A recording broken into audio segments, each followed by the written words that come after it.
Welcome to Puny Pod. No.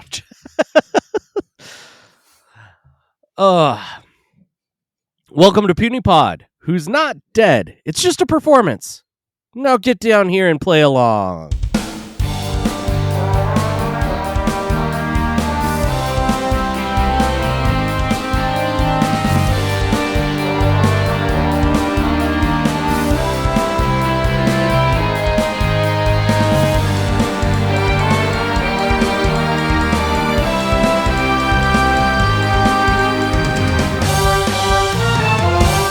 Welcome to Puny Pod, everyone. We are the Marvel fandom podcast where we rewatch the MCU in release order, and we cover Marvel news over on our monthly Bugle episodes. You should be getting both of those this week if I get my butt around to editing, by the way. You should get both a monthly Bugle and this episode this week, so you're welcome, listeners. My name is Ryan, and my co-host, who has eaten more salt than I have had rice in my life, is David. I do not remember that quote from the movie, but it's when Wenwu like comes to Talo, and he goes, and he's telling the general guy to to shut up. He's like, "Shut up, young man," or something like that. Oh yeah, okay. That's his insult. So funny. What is going on? Oh, not too much. We're in baseball season. It is baseball postseason. It is World Series time. And my Dodgers just won last night here. We're recording on Sunday morning.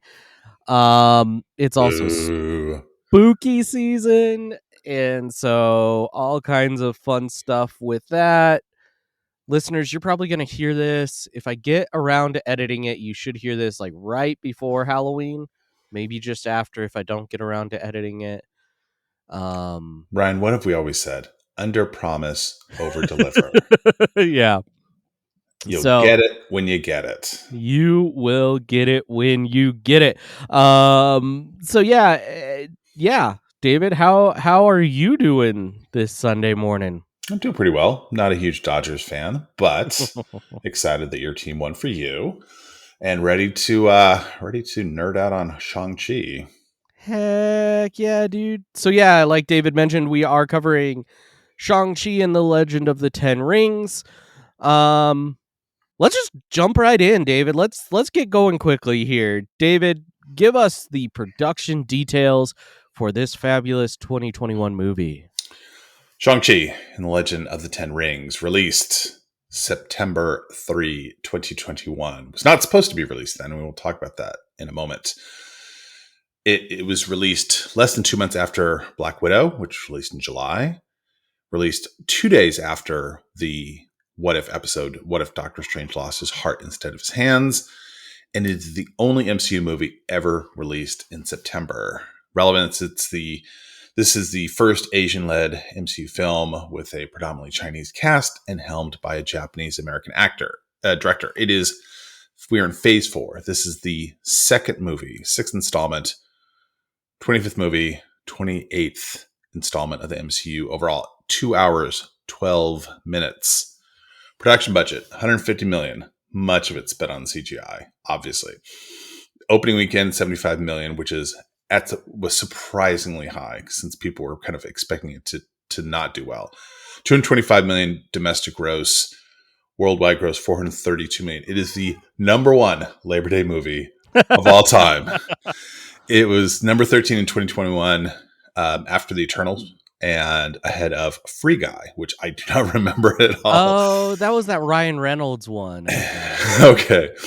Well, suck on that, Ryan Reynolds. Number 2 MCU in 2021, way behind Spider-Man No Way Home and ahead of Black Widow and The Eternals. So it is the number 30th ranked MCU film of all time. Simu Liu tweeted afterwards, who, if you don't follow him on Twitter, he's lovely. He's tweeting Simu Liu he's a treasure. Is absolutely a treasure. So great. He's so great. He's tweeting about the Blue Jays. It's awesome. So, and then he in December, there was a Vanity Fair report, and he said, "Yeah, we flopped so hard, we got a sequel."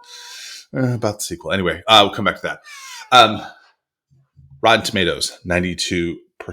Audience, 98%. It is tied for critics. It's tied for number 7 all time with like Spider-Man, Homecoming, Guardians of the Galaxy. And on the popcornometer, it is tied with number 2 with Black Panther. So very well received. Not everyone loved it. Ryan, I'm gonna give you a choice. Do you want a comment? Do you want a critique, which is just generally negative? Do you want one that is sexist, or do you want one that is racist? I'm gonna let you pick it. Let's hear. I am curious where the sexist one got. Let's Okay. hear that one. This is from XT. As usual with the MCU, the hero wasn't the hero. He was a foil for intersectional feminism and was largely unnecessary, aside from being there to make fun of, since his sister was, quote, so much better than him for literally no reason. They put it, not quote, they put it trademark. And then other than the aforementioned intersexual feminism, weak, unnecessary, and a box office flop. Wow. Anyway, production note. So Stan Lee in the 80s discussed a potential film or TV series based on the Marvel comic character Shang-Chi with actor Brandon Lee. His father, Bruce Lee, was the inspiration for, you'll probably get into it, for the artist Paul Gulacy when drawing Shang-Chi during his tenure on the Master of Kung Fu comics in the 1970s. 2001, Stephen Norrington from Blade signed on to direct a Shang-Chi film entitled The Hands of Shang-Chi. 2003, movies in development DreamWorks. 2004, Ang Lee joined the project as a producer, but didn't materialize. And then the rights were to Marvel because it was with the other studio. 2005. This is back when they got their backing from Merrill Lynch. Their $525 million to make a bunch of movies, and this was one of the ones that was announced by Avi Arad at the time, along with other things like Cloak and Dagger, Power Pack, Nick Fury the movie. We're still waiting for those.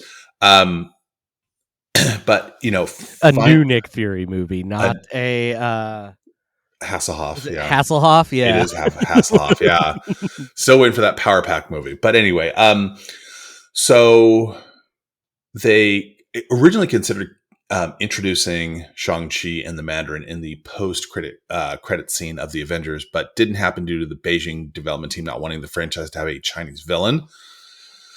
So we'll make a vaguely racist or stereotypical Middle Eastern villain and put them in the very next movie after the Avengers, but it's fine. But emboldened by the success of Black Panther and Crazy Rich Asians, they finally made it 15 years after it was announced. They started filming in Australia February 2020. And the first third of the movie was done, but was put on hold due to COVID. Picked it up later and ended in October 2020. This was the first feature film that kind of reopened. They had, several going on at the same time. This first one reopened. It was principally shot in Australia, which had very strict protocols, which is how they were able to kind of pull it off. The movie was supposed to be released in February 2021. It was supposed to be the first day of Chinese New Year, which would have been pretty cool. Then it shifted to May.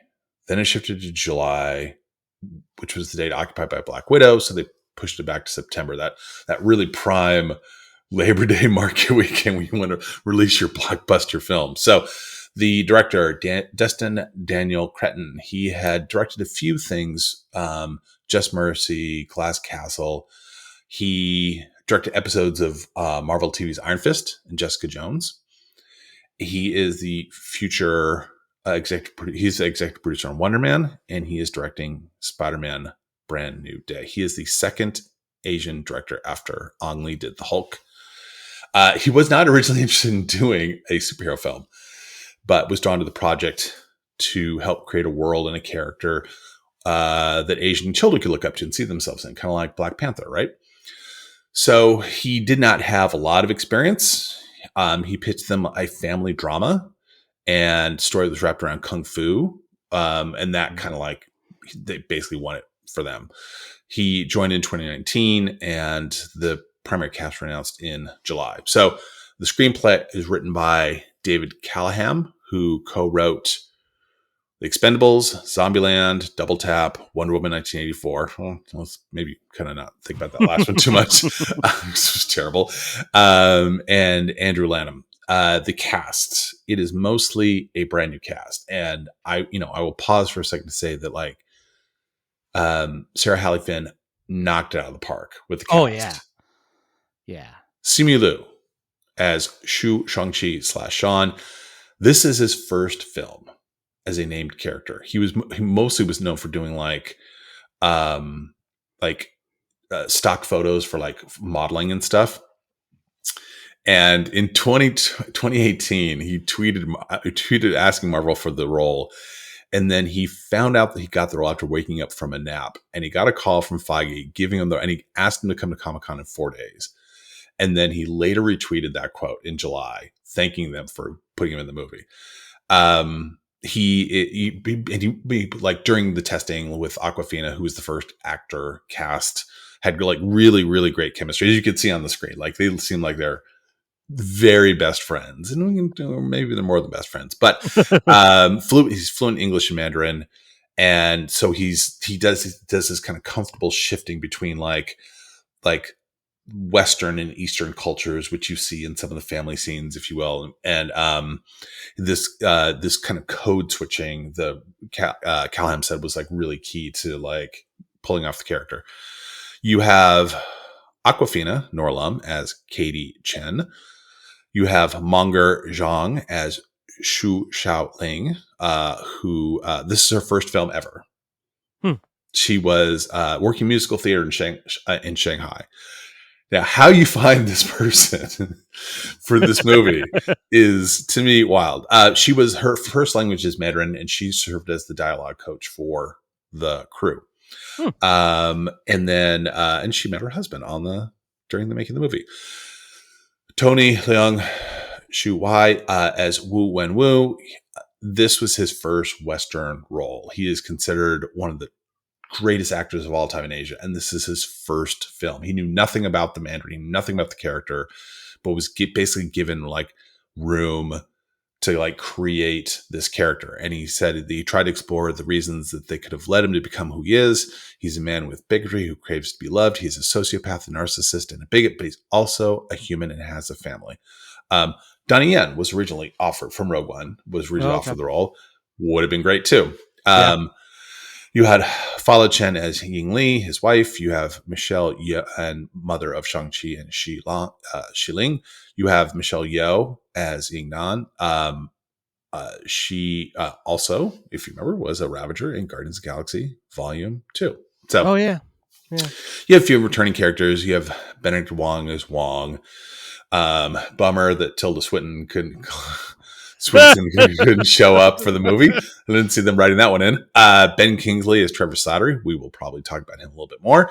You had Jeju, who was the Black Widow, and Tim Roth, who provides the voice credits who did the vocals for Abomination. So, talking about the martial arts, which is one of I will pause for a second. Well, actually, we'll get into it. We'll talk about what we're looking forward to. Simu Liu was knowledgeable in Taekwondo, gymnastics, and Wing Chun. And for the role, he trained in Tai Chi, Wushu, Muay Thai, Krav Maga, just a bunch of training. Looked like he was like Neo from the Matrix, and they're just uploading fighting styles the whole time. And then this was the first MCU film that did not have a comic tie-in as far as the story, right? And we'll talk about it a little bit. But do you in your notes, do you talk about Marvel losing the rights to the Fu Manchu? And yeah, okay. I've got that. Okay.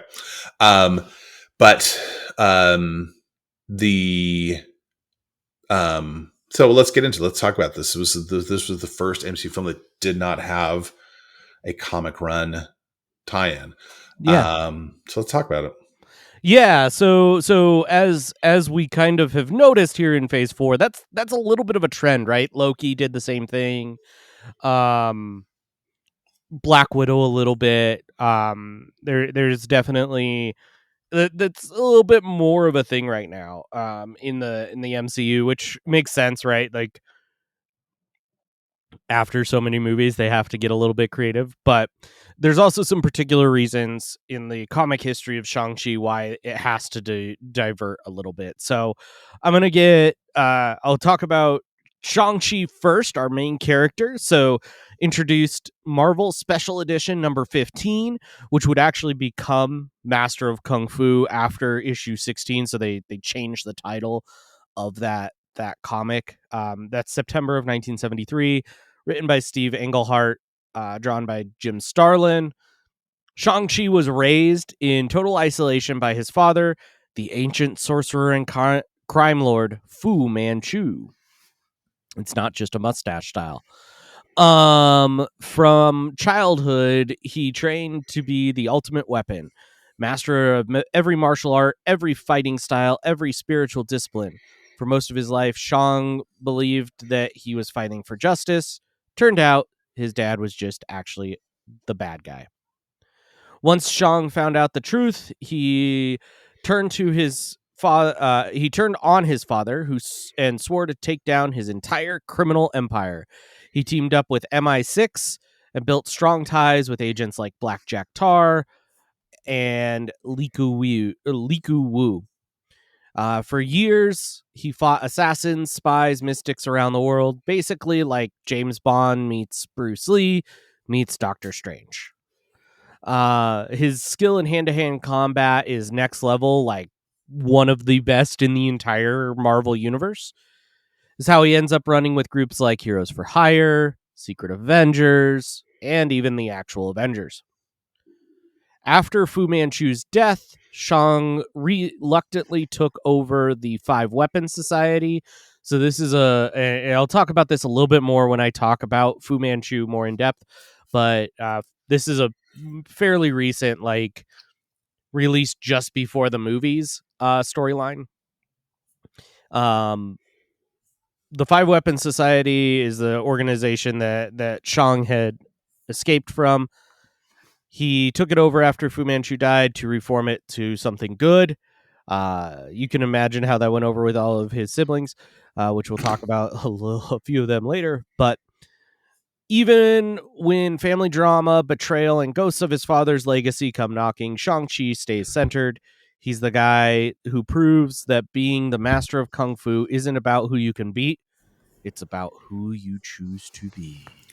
You have to also remember, like, this is the 70s and the Kung Fu craze is going Oh, yeah. bonkers, right? And so that was part of the nexus for the characters. And I know you talked about the Romer estate, but that's how they got the rights to the Fu Manchu Right. character, right? Right. Yeah, and actually, perfect segue right into Fu Manchu. So, Wenwu is technically like a created Like a character hybrid, for the right? MCU. Yeah, Yeah. he's kind of, I hesitate to call him any part the Mandarin. I actually don't think we have got a true We've not. Mandarin in the MCU so We have far. not. We've not. Yeah, yeah. So I chose to focus on the comic book Fu Manchu, and not talk about the Mandarin too much, because even though Wenwu says he was known as the Mandarin, yeah. Anyway, He says that he acknowledges the name, but like that was not his name, yeah, right? He makes a joke like people are afraid of an orange, right? yeah. Um, so Fu Manchu was introduced in the comic books in the same Marvel Special Edition number 15, September 1973. But Fu Manchu is actually a literary character, right? It's written by Sax Rohmer.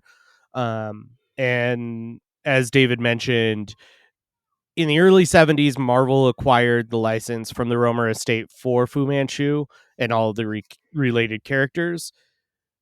Marvel wanted to capitalize on the martial arts craze. It was huge, right? You think of all the Bruce Lee movies that came out in the 70s, all of that, and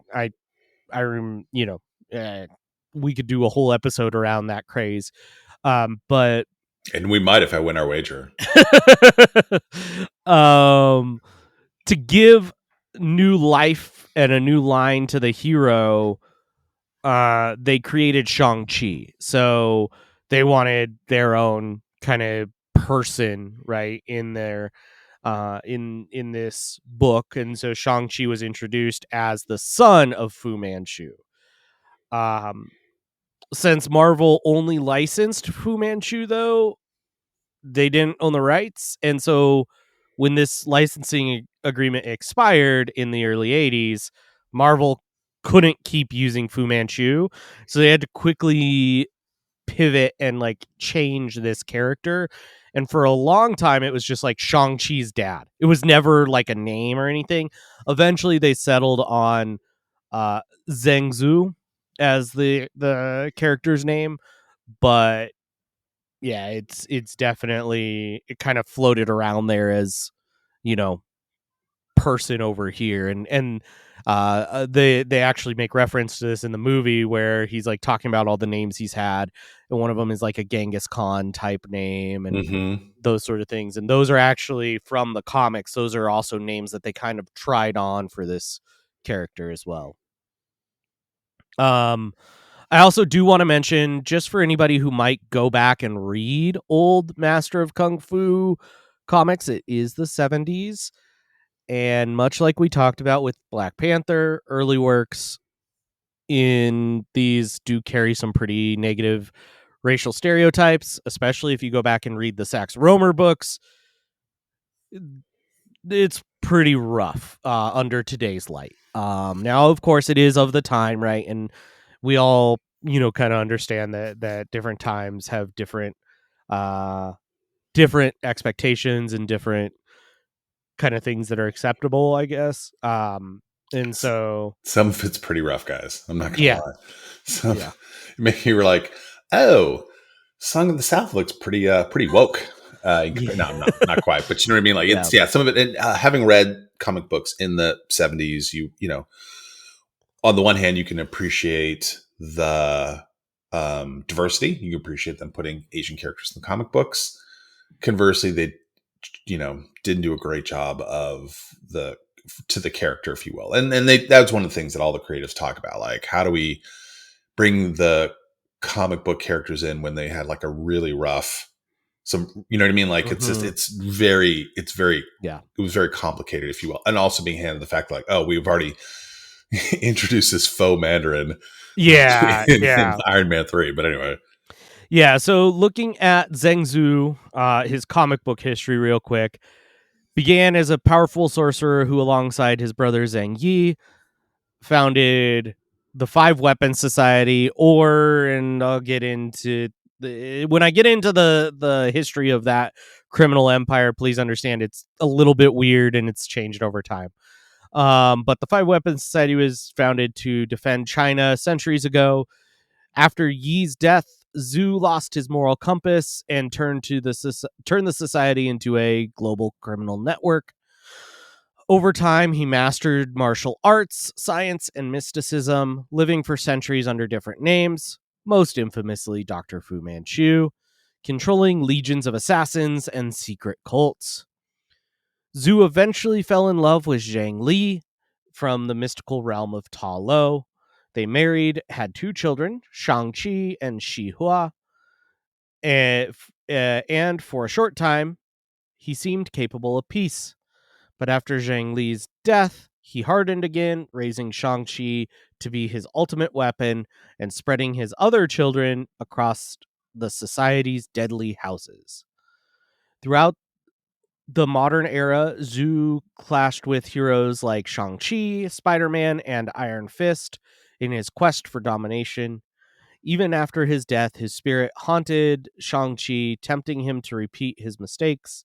In the end, Shang-Chi faced his father's legacy head on, choosing to rebuild the Five Weapons Society as a force for good rather than fear. So yeah, Zhang Zhu is pretty much the basis for Wenwu. And I actually did find something interesting. The name Wenwu is based on the Chinese concept of like citizen soldiers. So Wen is like citizenry, and then Wu is the military. So it's like citizen military. Okay, that's cool. Yeah. Talking about Xialing, Xialing, Shaoling, sorry, Sean's sister. Well, she's an original character to the MCU. She does seem to kind of be an amalgamation of several of Shang-Chi's siblings. So you have Zhang Baoyu, who was introduced in Master of Kung Fu number 26, December of 74.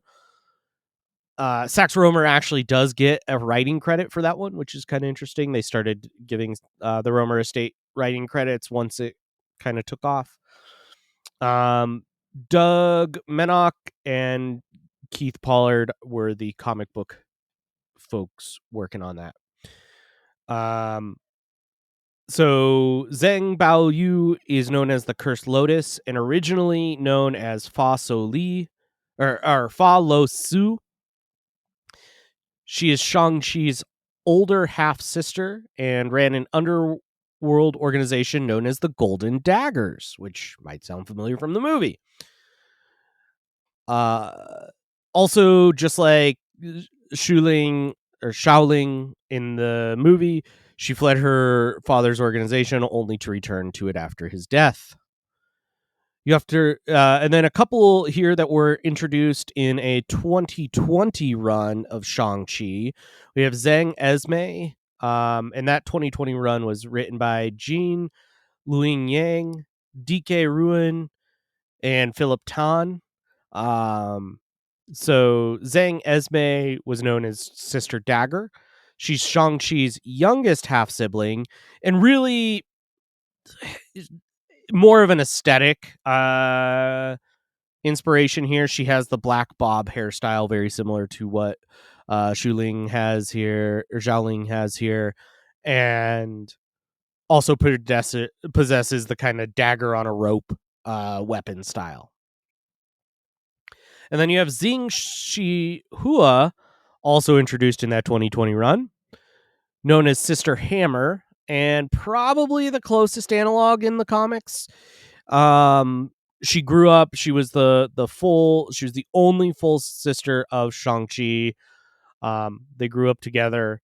In adulthood, Shang-Chi and Sister Hammer clashed over control of the Society of Five Weapons, and yeah, so very story wise, probably a very big basis for Xiaoling.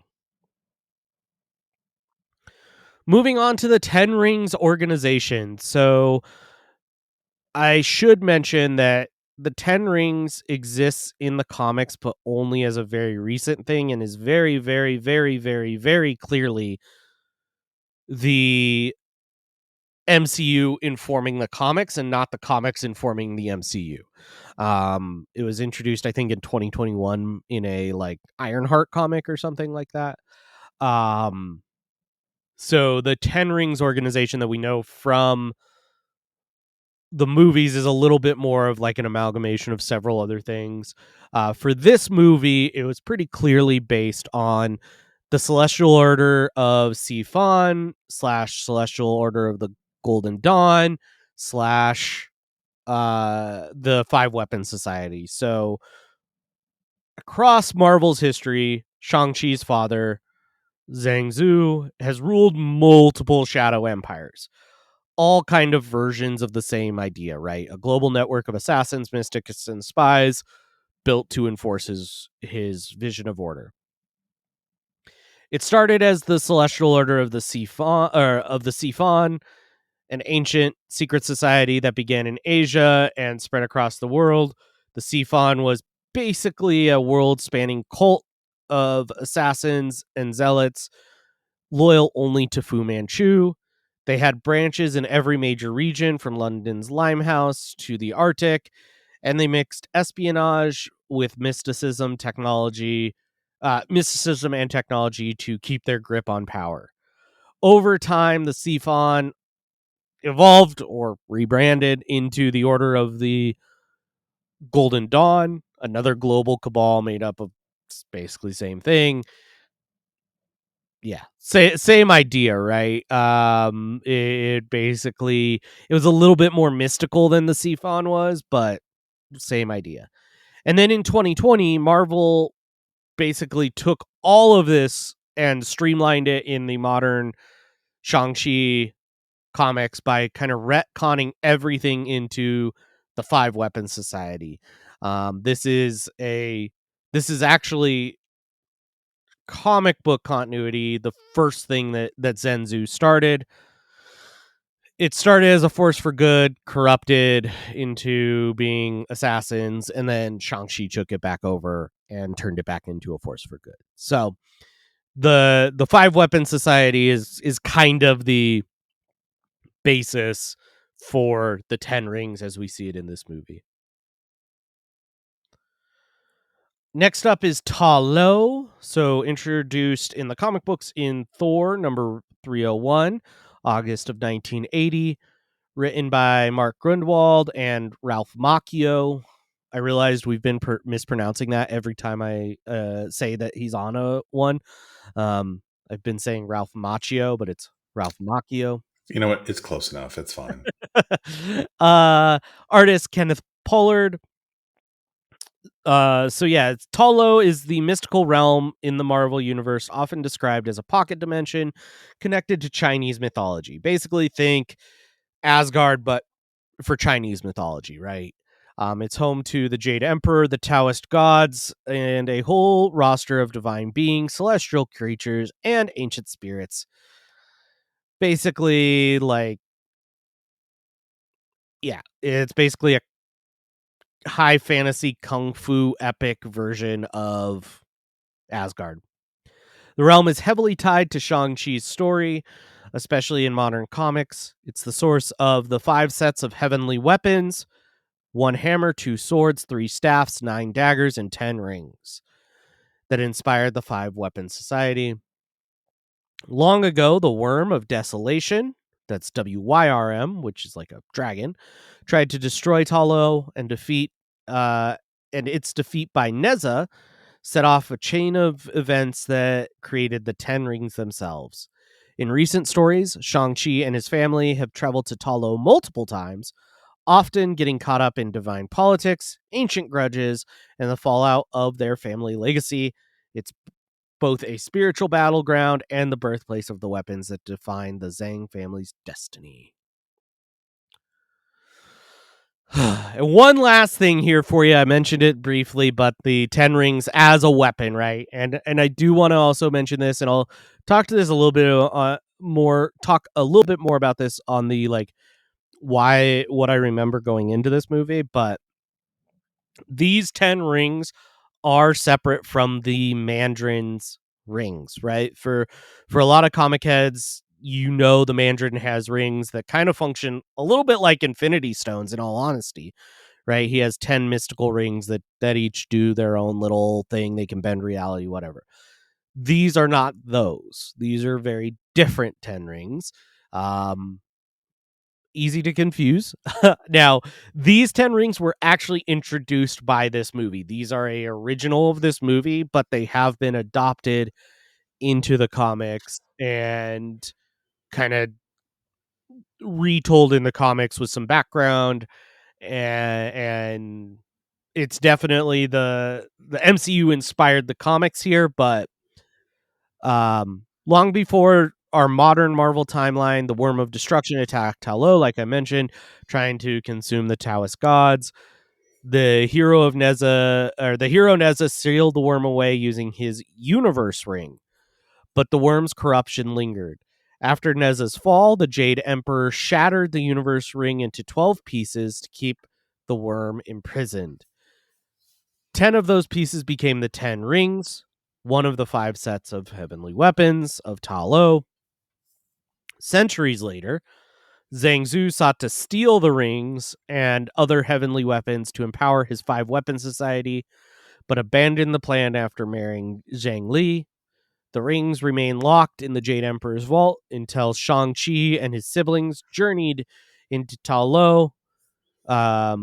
During that battle, Shang-Chi wielded the 10 rings to protect his family, resisting his father's influence, returning them to the Emperor. The rings didn't stay put for long. They reappeared to Shang-Chi on Earth, drawing attention from criminal groups and MI6 alike. After multiple betrayals and one very ill-advised magical experiment, Shang-Chi reclaimed the rings and proved himself their true keeper. When the gods of Talo questioned his worthiness, the Game of Rings was held, an ancient tournament where Shang-Chi once again proved himself to be the rightful ring bearer. Today, the 10 rings remain bound to Shang-Chi, tied by both legacy and destiny, with a prophecy hinting that their true purpose is still to come. And same in the movies, but we'll get there in a second. So yeah, you're right. There's no specific story from the comics other than that like 2020 story that kind of I think was probably created after this script was written so that they could kind of mold the comics to fit this. Mm-hmm.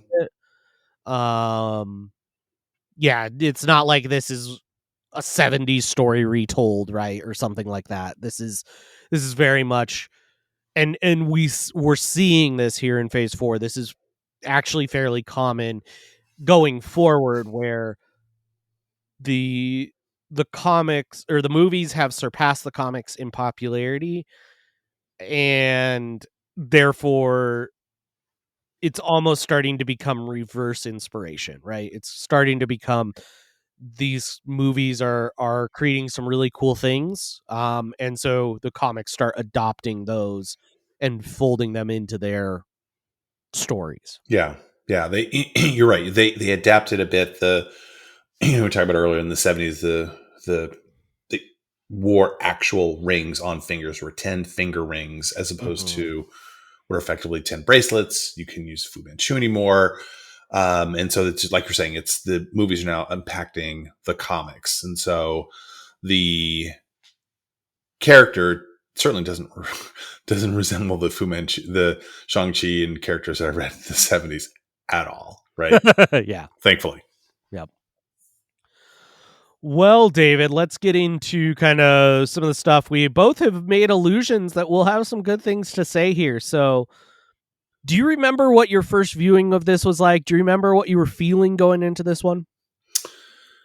So this is the third movie in 2021, right? We Mhm. had Black Widow, we had Spider-Man, we'll have Oh, yeah. and then Eternals, everyone's favorite. And so I saw this at home. This is again September 2021. California is still kind of strict lockdown. The idea of going to a movie theater wasn't like super enthusiastic at the time. But I remember like I was, yeah, sure, I'm down for it. Like I wasn't like Shang-Chi was not, I mean, while he appeared in a lot of the comics I read, he wasn't like my favorite comic book character. But knowing the character itself and knowing like the cast and knowing it's gonna be set in San Francisco / Australia, I was looking forward. I was enthusiastic. And you? Yeah, I similarly, and actually, you kind of unlocked a memory for me here. You mentioned that it was, Australia? Yes. yeah, no. So this was the first, I think, theatrical release of 2021 for the MCU. Second, Black Widow. Black Well, Widow was in Black Widow first. wasn't in theaters. Oh no, I thought that's right. That's right. I thought they did it for like a week or two. No, you're right. That's right. Yeah, but like But, proper theatrical yeah, release, yeah. right? Like With this, marketing, yeah. yeah. Yep. And so I am now remembering this is like so putting ourselves back in 2021. If you guys remember, for listeners, if you don't remember this headspace, this was where we were like, oh, this thing might be getting better, right? There's people starting to get vaccines, like things are letting up, and then it got worse for a little bit there just after this, but it was like things might get better for a minute, and I remember this was like we can go out into public, we can go to movie theaters, my movie theater, basically it blocked out the seats around you. So like when you had to pre-buy your tickets, Mm-hmm. and I bought my two, and then there was a seat on either side of us that it left open. Um and I'm remembering this now, right? I'm remembering all these like like heavy COVID era precautions that we were all doing. And yeah, I am recalling, going in my mask to the movie theater, right? And um some of those pieces, which is really interesting. I would say, I'll mention that here, and it's true of the next three movies we talk about, right? I saw Eternals in the theaters. I saw Spider-Man in the theaters. I saw this in the theaters. All of them under mask, um, under specific COVID kind of precautions. Um, and so that is interesting. I also remember the rumors around this of like, we're gonna get a real Mandarin, right? He's gonna be pissed about Trevor Slattery, right? We're gonna get the actual Mandarin, which is a little bit weird because Shang-Chi does run in with the Mandarin, but no one, he's not his dad or anything like that. So I do remember there being a lot of speculation around that. I remember being excited because hearing that this was a kung fu movie, right? Basically a kung fu movie set in the Marvel universe. I was pretty excited about that. So I think it's a mix of like 2020 was nothing, right? There was no Marvel new anything, and then and here we are getting actual new stuff. And then also this was like, again, come back to the theaters kind of situation, which was really, really interesting. And um and yeah, I'm sure I was through the roof excited for this one, even though I didn't know Shang-Chi from anybody, right? Like he maybe showed up in a couple of Avengers comics I read, but not, I never read his solo stuff. Right. um he was kind of a B character for me. Yeah, I will say this. There are, putting aside the superhero genre, the I'm a sucker for a kung fu movie. If it's a bank heist or if it's on a train, I'm in. Like, I'm 500% in. So, Yeah, for sure. Cool. Let's see here. So, what about going into it this month? Where were you at? How are you feeling about going into it this month? yeah, it's been a minute.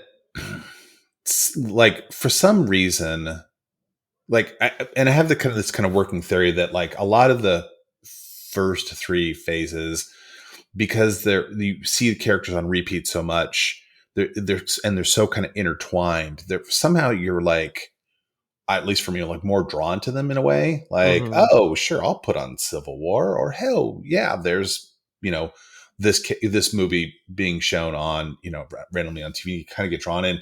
And Shang-Chi, which, although they promised a sequel, which they never made, famously, um, feels very kind of standalone. I don't think we see Simu and Aquafina until Zombies, I think. Yeah, we Right? haven't seen them until Zombies, and they're going to be, spoiler alert a little bit, but this is not too terrible. It's big enough news that Simu Liu was one of the names on a director's chair Hmm. in the Doomsday announcement, right? But Yeah. So we'll talk about the treatment of the Shang-Chi character, or the probably at the very end. But I was looking forward to it. I remember when we started this phase, we were like, what's the best movies of the phase? And you look at the titles and you're like, oh yeah, Shang-Chi, probably near the top. So I was looking mhm. forward to kind of, since it's been so long, I had actually, the parts of it I'd actually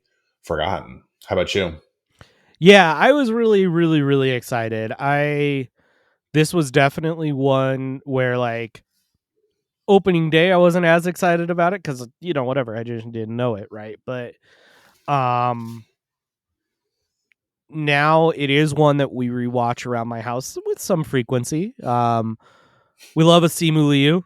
Simu Liu has become kind of this ubiquitous part of celebrity culture, right? He's kind of he's always there. His tweets are always brought up, or whatever he has to say is kind of in the mainstream at this point. Which is very different from where he was when this movie came out, right? Because, like you mentioned, David, this is his first named character that he played in a movie. So there's a little bit of a laugh I get when I'm watching the Barbie movie and I see Simu Liu as Ken, and also see uh Kingsley Benadir as another Ken. We see Mm-hmm. our Marvel friends as Kens. But yeah, so really excited to get back to this. It's one, even though we watch it, with some frequency around here, it's not one that I've focused on really. It's kind of more of just like leave it on in the background and catch the action. Um, I agree with you where there's like this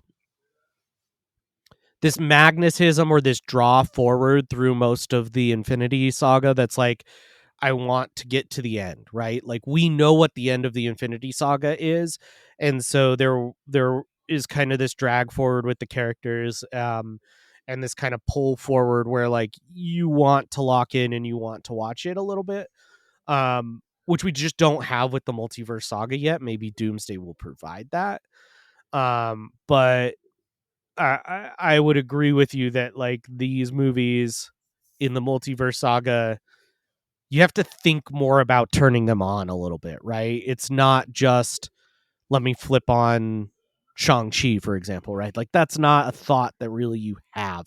It's hard to articulate and explain that, but I see what you're saying and I agree with it.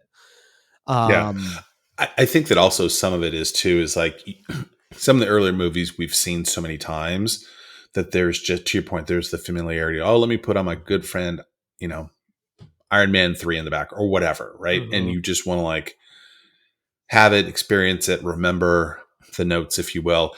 And Shang-Chi, because he hasn't appeared in things since then. If you'd seen, like, let's say they'd had an Avengers movie, which they probably should have, like in phase, I don't know, 5, right. right? And he is a prominent part of it. That would lend people to go back and we would rewatch and, oh, they brought this little Easter egg thing from Shang-Chi back to, Avengers 5, which didn't Mhm. happen. And so it just sort of sits there as this kind of like really good, fun movie, and but not super interconnected. Yeah. Yeah. Yeah. Well, just before we get into the movie itself and start breaking it down, we are going to go to a quick commercial break. So hang on tight. We will get back with the breakdown right after this.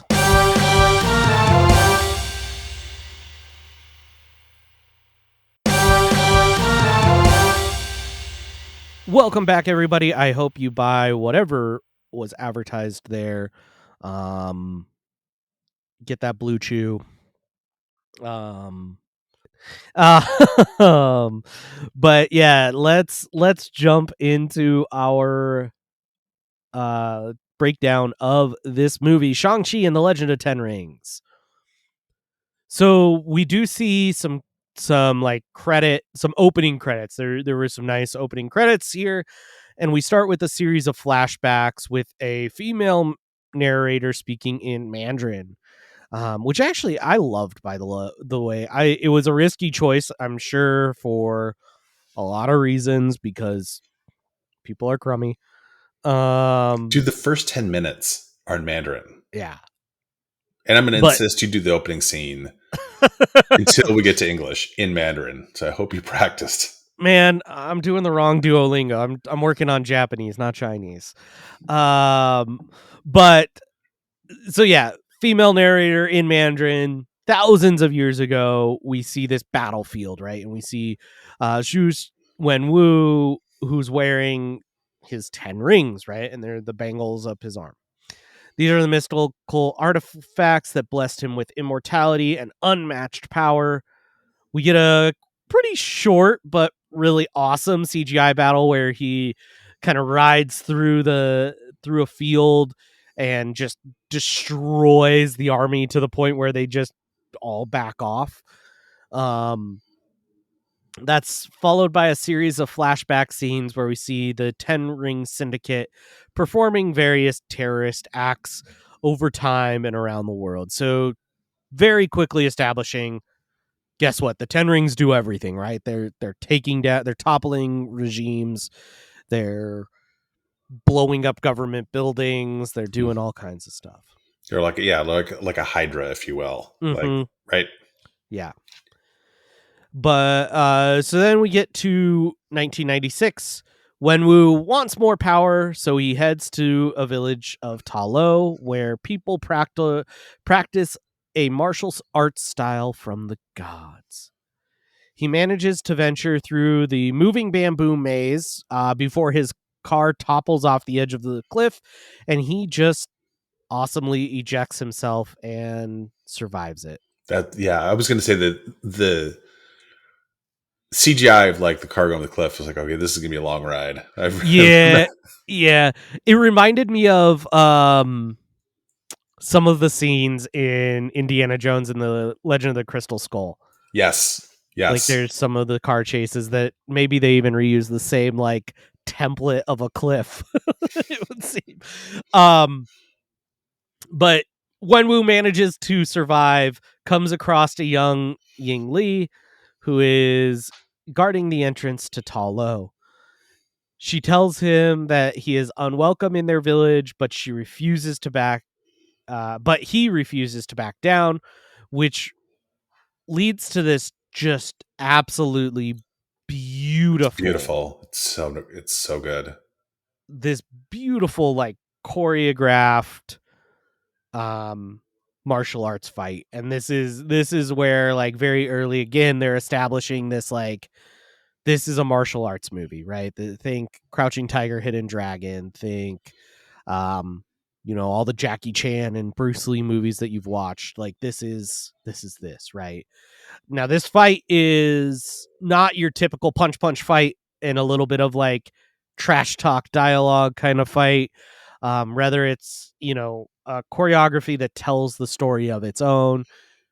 There's kind of some playful exchanges of blows, glances they share, kind of very, very unspoken, but very, very creative way of kind of telling a dialogue without words being spoken. It's very flirtatious. Yeah. Right. The looks, it's good. Honestly, this is one of the best parts of the movie. And I'm going to go on record and say this is probably one of the best openings to an MCU film. It's so good. Yeah. Super, super good. Ying Li has defeated Wenwu, but he wasn't humiliated by his defeat. He is instead intrigued because he had finally met his equal. They fall in love and had 2 children named Shang-Chi and Zhu Xiaoling. Move to 2007, and we see Li retelling her story to a young son, Shang-Chi. She tells him that she was able to defeat his dad because of the magic of the Great Protector Dragon. She also gives him a green pendant, which will enable him to find his way back home. And there we have our MacGuffin. Chekhov's pendant, exactly. Move on to 2021, modern day. We cut to Shang-Chi, now going by Sean, waking up in his apartment shirtless, because, we're not going to hire a male model and not have him be shirtless. And not just once. We're like, hey, Sean, stay in shape for the entire film. After we come back from pandemic shutdown and we're shooting the fight scenes later on, be prepared to pop your shirt off. Yeah. I will say these are maybe some of the funniest. Like these are so in tune with who it seems like Simu Liu is as a person, where like, yeah, he's cut and all this, but it's him waking up. Or later on in the Fight Club, it's him like, yeah, sure, I'm shirtless. Yeah, deal with. He's very nonchalant. Like and like I love we'll see his apartment again, but it's basically like it's like a converted garage. And Yeah. what I love is you don't know anything but you don't know anything about him when he wakes up, right? Like he Right. wakes up, puts on a dress shirt, right? And then And we get some establishing shots of San Francisco. the obligatory Golden Gate Yep. Bridge, Alcatraz, Coit Tower, Transamerica Building, Lombard Street, Fairmont Hotel. I will point out that this was actually not shot at the Fairmont Hotel. It was a green screen. And I saw that and I was super bummed out. That's funny. So we do get to the Fairmont Hotel, and we find that Sean and his best friend Katie, aka the Asian Jeff Gordon, work as hotel valets. After a Ferris Bueller style joyride, the two meet up for drinks with their high school friend Sue, played by Stephanie Sue, and her husband John, portrayed by Kunal Dudenker. Dudeker, yep. Dudeker. They tell John a wild story involving Sue, and John asks what happened. Sue says, "I grew up." Katie, "What's that supposed to mean? I thought about doing Aquafina, but I can't get that raspy." Sean, "Yeah, what's that supposed to mean?" Sue, "Maybe there's a point where you're supposed to stop going on joyrides and start thinking about living up to your potential." Sick burn, Sue. This is a really fun scene. Destin Daniel Creighton will surely mess up the order of the first two Ds at some point in time during the podcast, but talks about how important this scene was because basically everyone in the bar is Asian. It's not done to be exclusionary, but just more like you're in a certain area and like that's Yeah. just the clientele, and you'd never seen it before. And Callahan, the writer, talks about like how all the movies he's ever written, he's like, this is the first one he's actually could write about Asian characters. And so on rewatch, you're like, oh yeah, it's just people in a bar. And then you hear them on the director's commentary, like, oh, it's way more important than that. Yeah. Yeah, this is one, like, this movie, and maybe this is gonna make, I don't know. This movie is so important, and I think it's interesting because Southeast Asian or AAPI kind of representation sometimes gets forgotten in the grand scheme of like things that we need to represent, right? Um, and so I think it is really cool to see this movie that just so effortlessly and so seamlessly did AAPI kind of representation in a really, really, really good way. Um, it's great to see it come out and great to see it be so good. And so, yeah, like you say, even to go to the length of putting all the extras as also in culture for somebody who would be sitting in a Chinatown bar, right? Rather than putting a bunch of white people in there that just are, that would kind of take you out of the place if you knew the place. It's really cool to see for sure. Yeah. Yeah. It was a fun little scene. It's fun when we see them later in the movie. um So it's now midnight, and after an amusing conversation about their job, they decide to totally be responsible, go home, and nope, just kidding. They're gonna do some more. Or They're gonna do some more drinking and go out to a karaoke bar. Which I love the karaoke bar scenes, both of them in this movie. So it's good. so great. Yeah, I love them in the alleyway. They're just like, what are you talking about? Like, this isn't a real job. Sue can't even park. Like, can't even parallel park. And so you do think about it, you're like, yeah, it actually is not an easy job. Yeah. But it's just funny. Yeah, and I actually did like in their conversation with Sue, they did place this in the MCU, and right, this is not overbearingly in the MCU. You have Trevor and you have um some other things, but one of the things that really links this to the MCU is really subtle but really well done, where like they're talking about, we now live in a world where half of the population could disappear at any moment. Mm-hmm. And that was just really cool. It was like it really makes the place without like Captain America showing up and going, "Hey, don't forget," or something like that, right? It kind of subtly is like, "Oh yeah, we're in a universe where Thanos has snapped, and that's the reality we live in." Yeah, yeah. It doesn't like take you all the way back. It subtly reminds you, like, yeah, that we are post the blip. One other thing to note that, like, this movie is principally set in San Francisco. There was some talk about having Ant-Man in it at one point in time, Mm-hmm.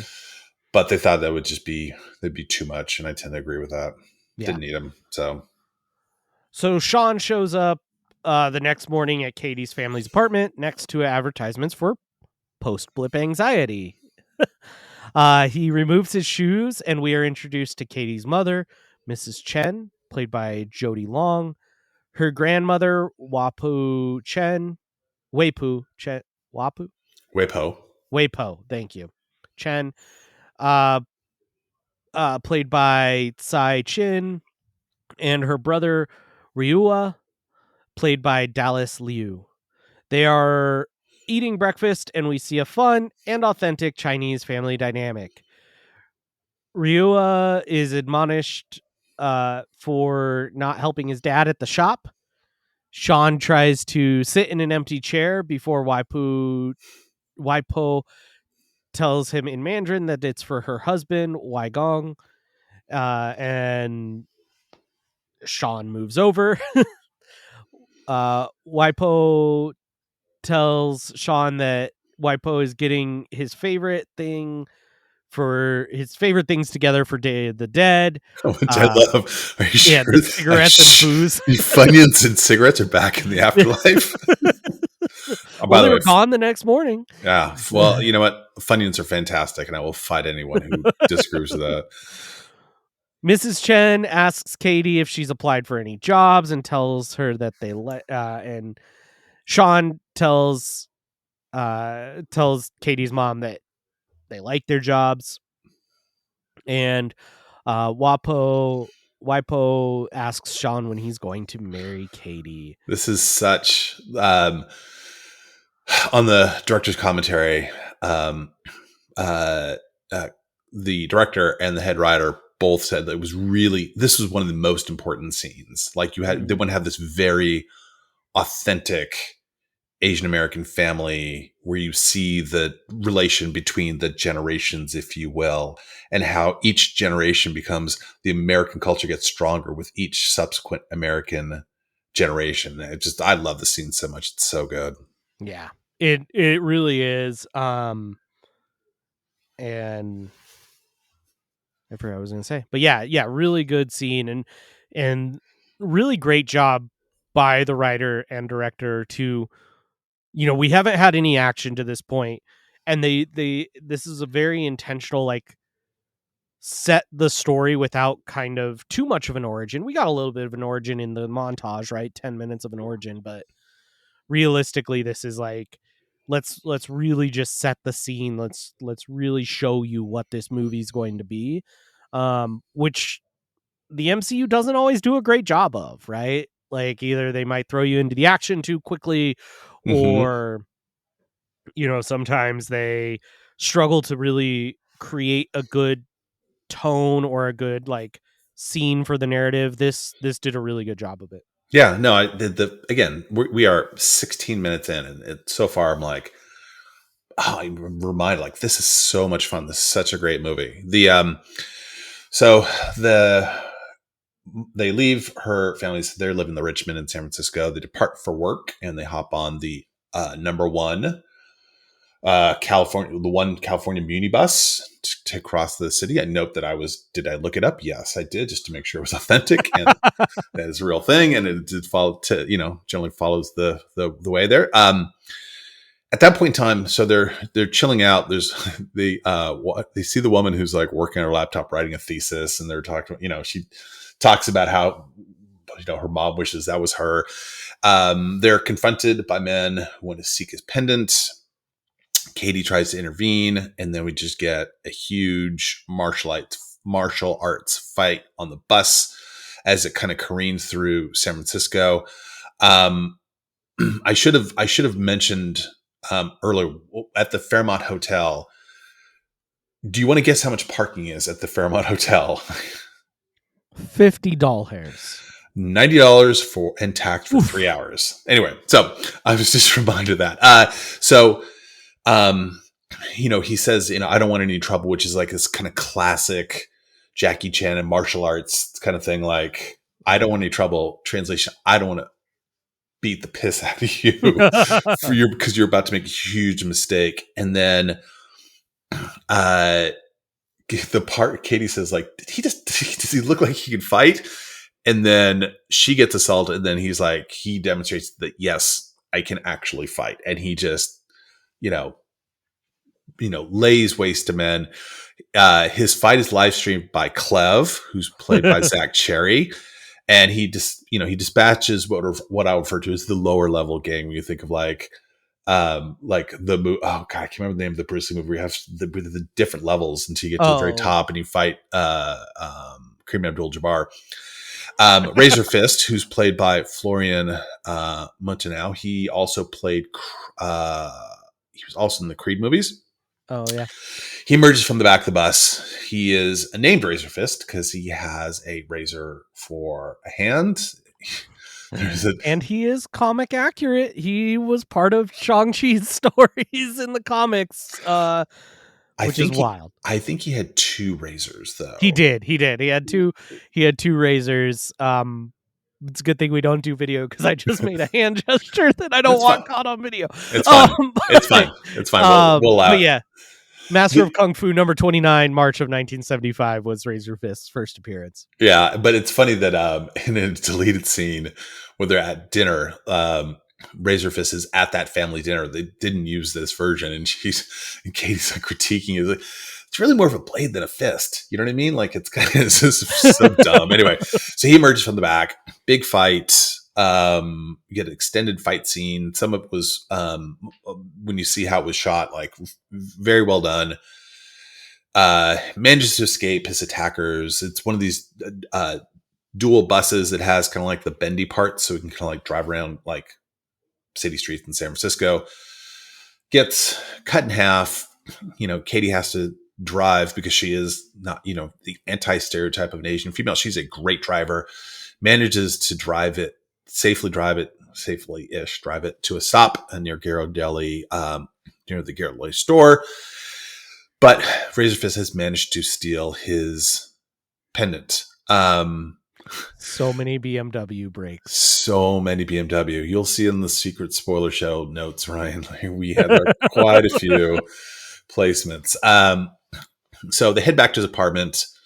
And he receives a postcard that he believes is from his sister Shu Shaoling. It is addressed to 1045 Euclid Avenue, which is not a real address, but I will put that aside for a moment. But like I said, this is your classic converted garage unit in San Francisco, which a lot of people did to make some money. And he works as a valet, so he's not making a bunch of money, and that's all that he can afford to live in. So he says he's going back to Macau, and Katie insists on tagging along, determined to learn who Sean truly is. And she's admonishes him, "You can explain it on the plane, Sean." This is very kind of like work spouse, best friend kind of like dynamic, which is great. So on the flight from San Francisco to Macau, Sean tells Katie that his true name is Shang-Chi. And she gives him grief about it. She was like, "Wait, you went from Shang to Sean? Gina to Gina." And he talks about like his past life. And we get a quick flashback of a young Shang-Chi being trained by Wenwu's assassin's death dealer, who's played by Andy Lee, who is ironically actually younger than Simu Liu. But we put that aside for a moment. Also, his sister is older than him, but whatever, it's fine. So Death Dealer is training him after his mom's death. And then we see his sister, Xiaoling, at that same time. But she's a girl, so she can't be trained. So she's like pushed into the background, right? And she just trains on her own. And then we see Wenwu send Shang-Chi on a hit to, for his mother's assassin, but he fled to San Francisco instead. So when they land in a macaw, it's kind of beautiful scenery. Some of it's set in Macau. I think some of it's in actually. I think some of it's in Australia, and they find the postcard address. It is the Golden Daggers Club. I don't know if that has a comic resonance or not, but Yeah. Shang-Chi's only full sister ran an underground, or not only full sister, sorry. It was one of his half sisters ran a underground group called the Golden Daggers. okay. I figured there was a comic tie-in. As they arrive, as you do, you get handed a tablet and you sign in and you kind of keep pushing along.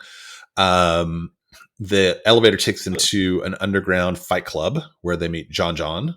I love John John so much. He's great, played by Ronnie Chiang, who greets him as busboy. There's this funny thing like where the director is talking about how they did a mock-up of how he was going to have to get his hair cut for the movie. And I just thought it was just super funny. He's a great character. It turns out that Shang-Chi did not read the terms of use, as I encourage everyone to do as a contracts attorney. Read the terms. Turns out you don't want to die at Disney World, is what you're saying? No, not really. I don't necessarily agree to the magic key binding arbitration agreement, but whatever. I gotta click to accept anyway. Anyway, but turns out he's placed his name into for a fight on the grand stage, where we currently see Wong and the Abomination fighting. Wongers. I do, but like I said, I do. John John is great. He greets him in Mandarin, and then he's like pivots to English. He's like, "It's all good. I speak ABC, which is American Born Chinese, which is great." And Ronnie, the character, the actor Ronnie, Aquafina, Michelle Yeoh, all were in Crazy Rich Asians. One of the as they kind of enter in, one of the other things I note is like little Easter eggs. You could see a widow fighting an enhanced extremis dude at the bottom, and we'll probably see some widows at the very end. So he has to take it turns out his opponent, now you get the shirtless scene at number 2, which is kind of an homage to the comics because Shang-Chi oftentimes fought shirtless. And it turns out his opponent and the owner of the club is his sister, Xiaoling. So it's, let's embrace that awkward family reunion. Let's get to see you, sis. So it also too, Proxima Midnight and Deadpool were also considered for the fight scene, which would have been kind of fun. So anyway, so they confront each other. They have this kind of emotionally tense fight. She resents him for leaving and for being their dad's favorite. While he's trying to reconcile, we get a short flashback scene where a young Xiaoling asks Shang-Chi not to leave. Shang-Chi refuses to fight, and she basically wins. So, they meet after the fight. Shang-Chi warns her that the Ten Ring stole her pendant, and they're coming for hers. And this fun scene where Awkwafina shows up with money, where Katie shows up with money. He's like, "Where'd you get that from?" She realizes that against me. It's so good. Xiaoling says she doesn't need his help. She also tells him that she did not send him the postcard. So at that moment, the Ten Rings organization arrives. They attack the club. Chaos ensues. Shang-Chi and Katie decide to escape. Like Xiaoling goes through her own kind of secret passage, and they escape the exterior scaffolding. And then we just get this very cool choreographed bamboo scaffolding fight scene, which you've seen in other martial arts movies. It's so great. Yeah. Xiaoling returns, saves Katie when she falls from the scaffolding. Death Dealer, we see, has snatched Xiaoling's pendant, prompting Shang-Li to give chase, and they fight. And so again, another really great choreographed, kind of like this kind of darkened room, not really darkened room, but it's nighttime at this point in time. Cool, very cool fight scene where the master and the student are facing off, and the master loses. Like Shang-Chi prevails, he's going to kill him, and then at that point in time, Wenwu arrives, breaks up the fight, collects the pendants, and he tells Shang-Chi that he missed him. Wenwu says, I told my men they wouldn't be able to kill you if they tried. Glad I was right. And it's sort of like, this is like the first moment you see the two together. And it's kind of oddly touching. And your perspective of him, like, is he the bad guy? Is he just the out of touch bad guy? Like, on rewatch, you were much more struck by the fact, like, you didn't think, he's not the bad. He's just Yeah. like this very, like, it's very complicated relationship, if you will. So Yeah. I will mention Death Dealer is another comic book pull. Like, Death Dealer comes straight from the comics, though Death Dealer was not Shang-Chi's trainer in the comics. Rather was actually an agent working for MI6 who MI6 found to be too brutal and too dangerous. And the name Death Dealer came because they used like sharpened like metal playing cards as some of their weapons. okay. Yeah, I didn't think that it was a name given by his parents, but okay. But if you want to see some martial arts scaffolding fight scenes, Rush Hour 2 has a really good one, and then Return to the 36 Chambers is another one. They're just like, and it's all here. There's they are on a stage. There's a lot of CGI, and all those are practical. Like, Yeah. Jackie Chan nearly died in every movie he ever made because he's doing his own stunts and he's like hanging off the side of a building. You're just like, what are you doing? So anyway. Yeah, definitely. And there's Um, side note, and a little bit of a tangent. I love Jackie Chan movies so much. Like the humor he brings, and also he is a massive Mitsubishi Evo fan, and I am also a Mitsubishi Evo fan, and so he typically tries to get, if there's like cars in his movie, he tries to get an Evo in there, and he has a personal collection of one of every Evo. So Well, that's fun. rabbit hole moment that Jackie Chan's not even in this movie, but yeah, love it.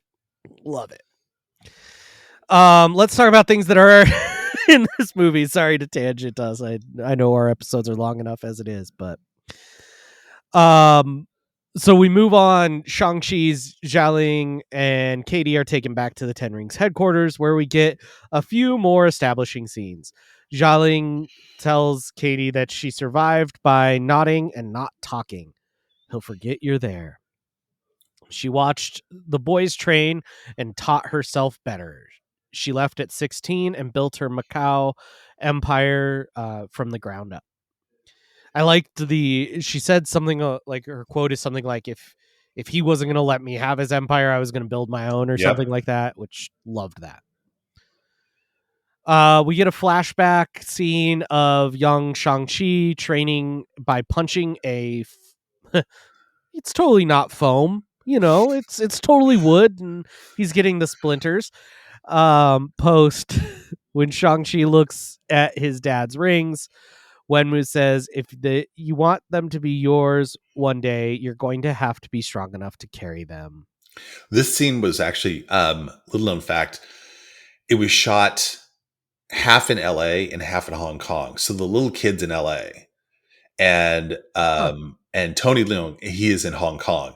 And so you never see them. There's only one point where they're facing each other, and it's like they're done with like CGI, like they blend it together. But otherwise, it's like his back and he's cleaning off his knuckles, and then it's the view from the kid's perspective. And so in the commentary, he's just going Hong Kong, LA, Hong Kong, LA. It's very funny. That is pretty funny. I mean, that's COVID, like that's COVID era movie making, right? Like, it's that, and we're not gonna fly this little kid to, we're not gonna fly him to Hong Kong. Tony's not coming to America. Like, yeah, he just want to die on a plane. So yeah, that's how they did it. At dinner, Wenwu talks about the importance of Chinese names and tells them of the American terrorist who tried to misappropriate his identity and his 10 rings, but didn't know his name. And we get our little drop of in here of the Mandarin, and there's several other names that he lists, but yeah. He named himself after a chicken dish, which still cracks me up. And then, America was terrified by an orange. And then I'm like, we kind of still are. Yep, Yeah, yep. still there. Anyway. Flashback scene 2, Wenwu's courtship of Ying Li, where she eventually leaves Talo so that they can um, each give up, and each side gives up their powers so that they can be together and start their family. I missed that on the first watches, that like her leaving Talo, that's where she loses her power. She could still fight, but like the Mm-hmm. mystical power that she has that she draws upon to beat Wenwu earlier, that's gone. Yeah. Yep, that's gone, and Wenwu starts aging. Right, we see Wenwu is aging a little bit because he's also given up his like immortality in some of those pieces, because he gives up the 10 rings.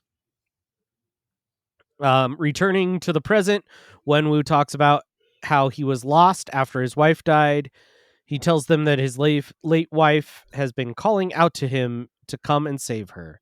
Wenwu believes that the people of Talo have imprisoned her and are keeping her from leaving. Wenwu uses his children's pendants to generate a magical map, which illustrates a path through the bamboo forest to Talo that opens up once a year. His plan is to go there in 3 days and bring her back, or to burn Talo to the ground if they don't open the gate. Shang-Chi calls his father insane for thinking that his mother is alive, and the three are thrown down into prison. The water map that they did was beautiful. Like Oh, this CGI, like, gorgeous. yeah, it looks amazing. And I want to say, up until this point in time, this movie to me is perfect. I love this movie so much. Then takes a turn that I don't necessarily love, but I think the next scene is your turn. But yeah, I agree. I think the water scene is beautiful. The pendants being the eyes of the dragon were really cool. It was really cool, just like, I don't know, mechanism, I guess. I love a good mechanism. Like, that's something I love about um like the Indiana Jones movies or whatever, where like whenever there's something hidden that's like specifically done, it's really cool. mhm. I love it. I do love Katie, and Aquafina is great in this movie. She says, so I'm pretty confused right now because initially I thought your dad should definitely see a therapist for his delusions, but then that dragon vomited a magical water map, and now I have no idea what's real. So down in the prison, in Wenwu's complex, they encounter Trevor Slattery. Trevor retells the plot of Iron Man 3, where he impersonated the Mandarin, and the one shot All Hail the King, where he was abducted by the 10 Rings. He was set to be executed, but now he is instead a jester slash performer for Wenwu's men, because apparently he did a really good retelling of, was it Hamlet that Yeah. or something? Yeah. Yeah, this is where it turned for me. I'm not gonna lie. He's basically like, I guess he's basically the Tug Speedman character from Tropic Thunder, who's taking you mama make me happy. Anyway, so sorry, not to divert. Yeah, he's now like jester performer for Wenwu. This is where it turned for me. I'm not gonna, we'll Yeah. talk about it, I guess, in a bit or whenever, but like I don't mind seeing Trevor Slattery again.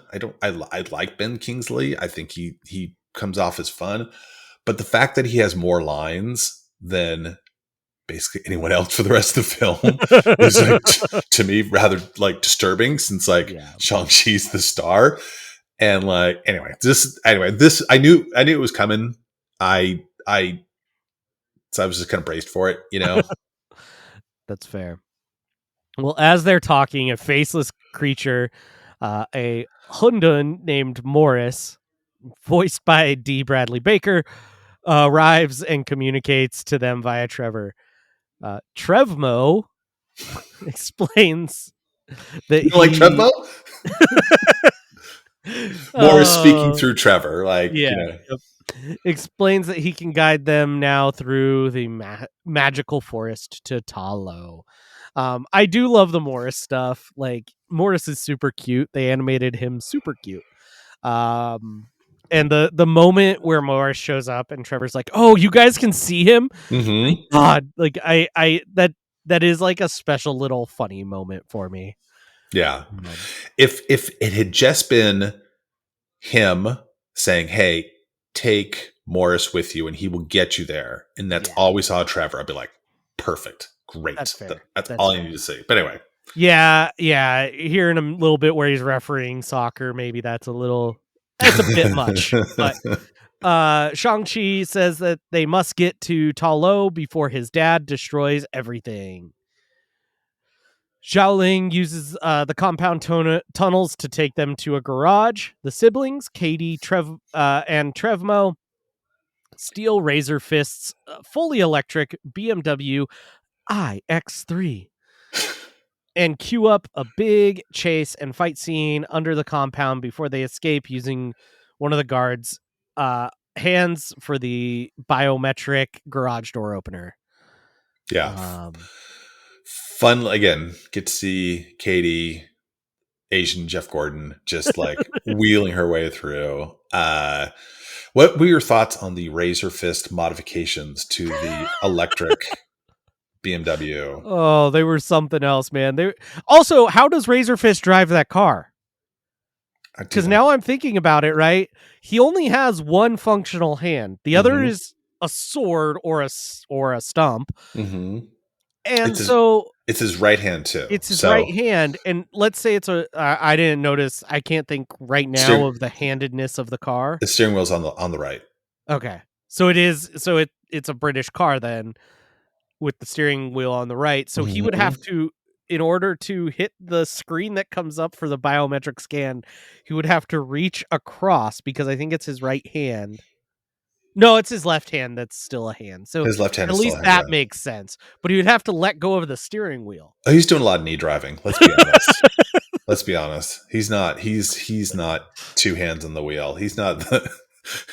He's not at 9 and 3 o'clock. We'll just put it like that. So, but again, fun fight, fun chase scene. They escape. They reach the bamboo forest entrance. We get a long 1 minute monologue about Planet of the Apes. So I'm just like, come on, guys, you're killing me here.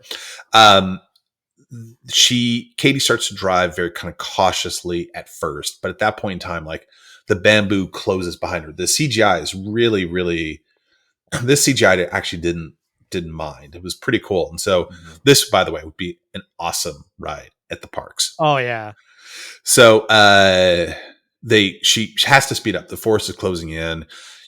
She's guided by Trevmo, where he's like, in 3 seconds, turn right, and they make their way. They maneuver through the bamboo. They manage to narrowly make it through before they drive through a waterfall portal that leads them to Talo.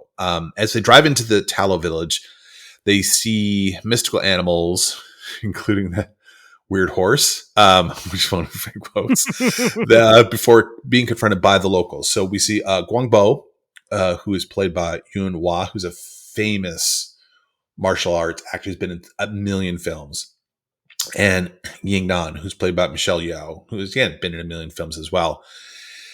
And she intervenes and introduces herself as Ying Li's sister, their aunt.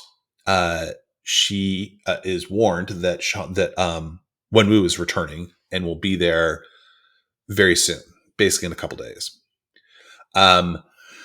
The arrival is just like on rewatch. I was reminded by like how beautiful it is and like how much detail the practical. They built these practical sets. They Mhm. talk about if you get like a little flash of like the floor and like the tiny tiles that they use. They put bathrooms in there. They did all this stuff. And you don't really notice it like when you watch, but like the people, the actors and the creatives are just like, they built this just amazing place. So, and you really on rewatch, I'm really much more struck by that. So, Linan tells them the story of Talo. She explains that the citizens of Talo have been there for 4,000 years and that they've protected the Dark Gate, and the Dweller in Darkness dragon and its army of soul eaters that grow stronger with each attached and each soul consumed. The Great Protector was a mystical dragon. We saw the little like origami red dragon earlier in the film that she gave to him when he was younger. This dragon, the Great Protector, defeated them and sealed them all behind the gate. And now the soul eaters are mimicking loved ones' voices to draw Wenwu, because he has the power to basically like free them. So yeah, and the Dweller in Darkness, real quick, is a comic book pull, although it's a little. The comic book Dweller in Darkness is a little bit more Cthulhu-y. okay. And actually his most recent like comic book appearance is crazy. He's in like a suit of armor with a Cthulhu head going on, but he was introduced Thor number 229, August of 1974. Jerry Conway and Rich Buckler on that one. Okay. As Katie is learning archery, from Guangbo, like, which is this again. I loved that side of this. Like, it was very silly, but I loved it. It was good. Yeah. You remarking that, like, she never finished anything she really started and stuff like that. And then Linan takes Shang-Chi and Xialing to their mother's shrine. And that's very kind of touching and very kind of, I think, very kind of pointed and very authentic for the culture. And there she gives them a gift from their mother. They each receive a suit made out of dragon scales. Now, the part that's interesting to me, his is red and hers is white. The Great Protector used to be red, but after sealing the Dweller in Darkness, he gave away. The story is that it gave away its scales in order to create the barrier and then create the weapons that you see everyone using throughout the movie. All the red glowing things; those are all from dragon scales, if you will. The red and black suit is an homage to the suit he wore in Jonathan Hickman's Avengers comics. The one thing I found kind of interesting is that, like, okay, Mom built these beautiful, form-fitting suits. How did she know when they would come back? What if they came back like 2 years later and then just anyway? All right, let's put that aside. They and then Linan then tells Xialing that she has been in the shadows long enough, and then gives her weapon, this rope dart. And then you see her practicing with it. She's kicking and she's cutting down bamboo, and she is a badass, right? You can tell, like, I had forgotten those scenes and watching them again. It's beautiful. It's amazing. So it is interesting talking about the suits. I'm thinking about this. Just struck me that, like, because of the story of when the Great Protector did all that, and how Xiaoling's suit is white, that's almost like either A, she's an afterthought, or B, that places the dragon giving up his red scales to seal everything off sometime between their two births, right? Which is really interesting, and kind of I would guess maybe the story device is trying to drive home more of like Xialing is kind of she's the second child in a lot of ways, right? And throughout this story, that is a constant through line to her story. Yeah, she is the both the younger child and the junior child, just based upon gender, right? Like, for being perfectly honest. But on rewatch, you're just like, oh no, she is way more savage. She's awesome. She's like a really strong character, but you don't. And again, her family doesn't see it that way, right? Correct. And also, again, reminder, her very first film she's ever made, which is crazy. So Linan and Shang-Chi have a sparring scene, kind of reminiscent of the first one in the movie, and it is beautiful. Like, it's choreographed. It's not flirtatious, but it's choreographed, and it's just he has been taught the one way of fighting, this kind of closed fist, very aggressive, and she basically tells him how to change his fighting style to reflect his true self. She says, "You are a product of all who've come before you, a legacy of your family, the good and the bad. It is all a part of who you are. Stop hiding, nephew. It only prolongs the pain." And there's a quick scene of Wenwu hearing Ling Yi calling his name before we see Shang-Chi reflecting on his aunt's words. And he has his own flashback to his mother's training him. And she says, "Mother said, lead with your breath, look into your heart, the light and the dark. To know yourself, you must face them both." So it's kind of like this duality, if you will. Then he develops kind of adapts his fighting style, and he has to like kind of embrace some things that were obviously very, difficult for him. So, and this is, we finally see the scene where one of Wenwu's old rivals, the Iron Gang, come and they're demanding payback. And Dave Callahan says this is his favorite scene in the movie. And so the kids are spared, but you have to pay. You have to pay out. There's your payback. And so they watch her mother, basically, fight off as many men as possible, but she dies. Wenwu returns home to the bloody scene and decides to return to his past ways. And so he dons, and when I say his favorite scene, this is the one I'm coming, where he dons the 10 rings and returns to the Iron Gang's lair. And this is actually the favorite scene. It's an extension of it. But Wenwu like looks to Shang-Chi, and Shang-Chi nods that, yeah, that's him. And that these were some of the men responsible. And you get this awesome, very short fight scene where he comes in and he uses the rings, slams down the table. He throws men to the side. Someone tries to shoot him with a gun, and he blocks him with the rings. And it says, it's so great. It's all shot from Shang-Chi's perspective the whole time. And the part where, like, at one point in time, you see, and it's in this reflection, and you see one dude just get thrown into the reflection, to the mirror, and it is so cool. It is so cool. And then basically, he asks where the leader is. The guy says he doesn't know, and Wenwu kills him right in front of his son.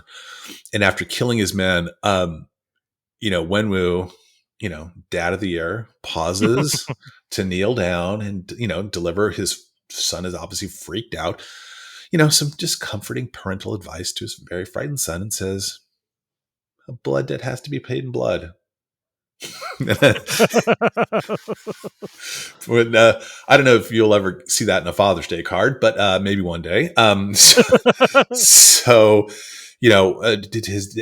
Shang-Chi nods yes when his dad asks if he will help. And so we then see flashback scene where Wenwu sent the then 14-year-old Shang-Chi on a hit to kill Li Ying's murderer. And we know that instead of that, he just went to the United States instead. But Shang-Chi reveals now present to Katie that he lied about not carrying out his father's hit against the gang leader. He says his mother would hate the person he's become, and that his mother is dead because of him. And he tells her that he intends to kill his father for causing her mother's death. Great family dynamic. Super duper healthy. No, I loved these scenes. Like, definitely established the characters in really cool ways, and I liked, the quote that was given to Katie of, like, if you aim at nothing, you'll hit nothing. And definitely some really cool, a training montage is a part of a lot of martial arts movies. And this fit that bill beautifully. Yeah, but you got 2 days. You can take a crash course in, like, shooting dragon arrows. It's fine. Yeah, totally. It's fine. 2 days. And also teach kids what offsides is in soccer. The following day, Wenwu arrives at Talo to rescue his love, Yiling. When he is rebuffed, he tells his 10 Rings army to burn it to the ground.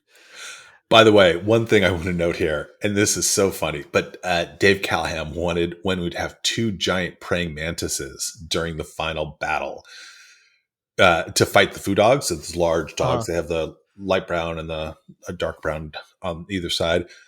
but like literally no one else signed on. He just he just really advocated for it, and it was like, no, Funny. man, we're not doing that. It's not going to happen. That's funny. And I will also mention the portal into Talo. Did you notice that it's like, so like as much as Doctor Strange's sorcerer magic, their portals are kind of fire based, right? They're sparks and Mm-hmm. stuff. This is water. It's Yep. basically water of the same thing, and it moves in very much the same way. It's just water instead of fire, which I thought was really interesting. Yeah. The director talks about, Creston talks about how one of the CGI crews was like world renowned for water, like water effects, water dynamics, and Mm-hmm. stuff like that. Like they had the best in the world working on it. And look, and the water scenes are amazing. Yeah.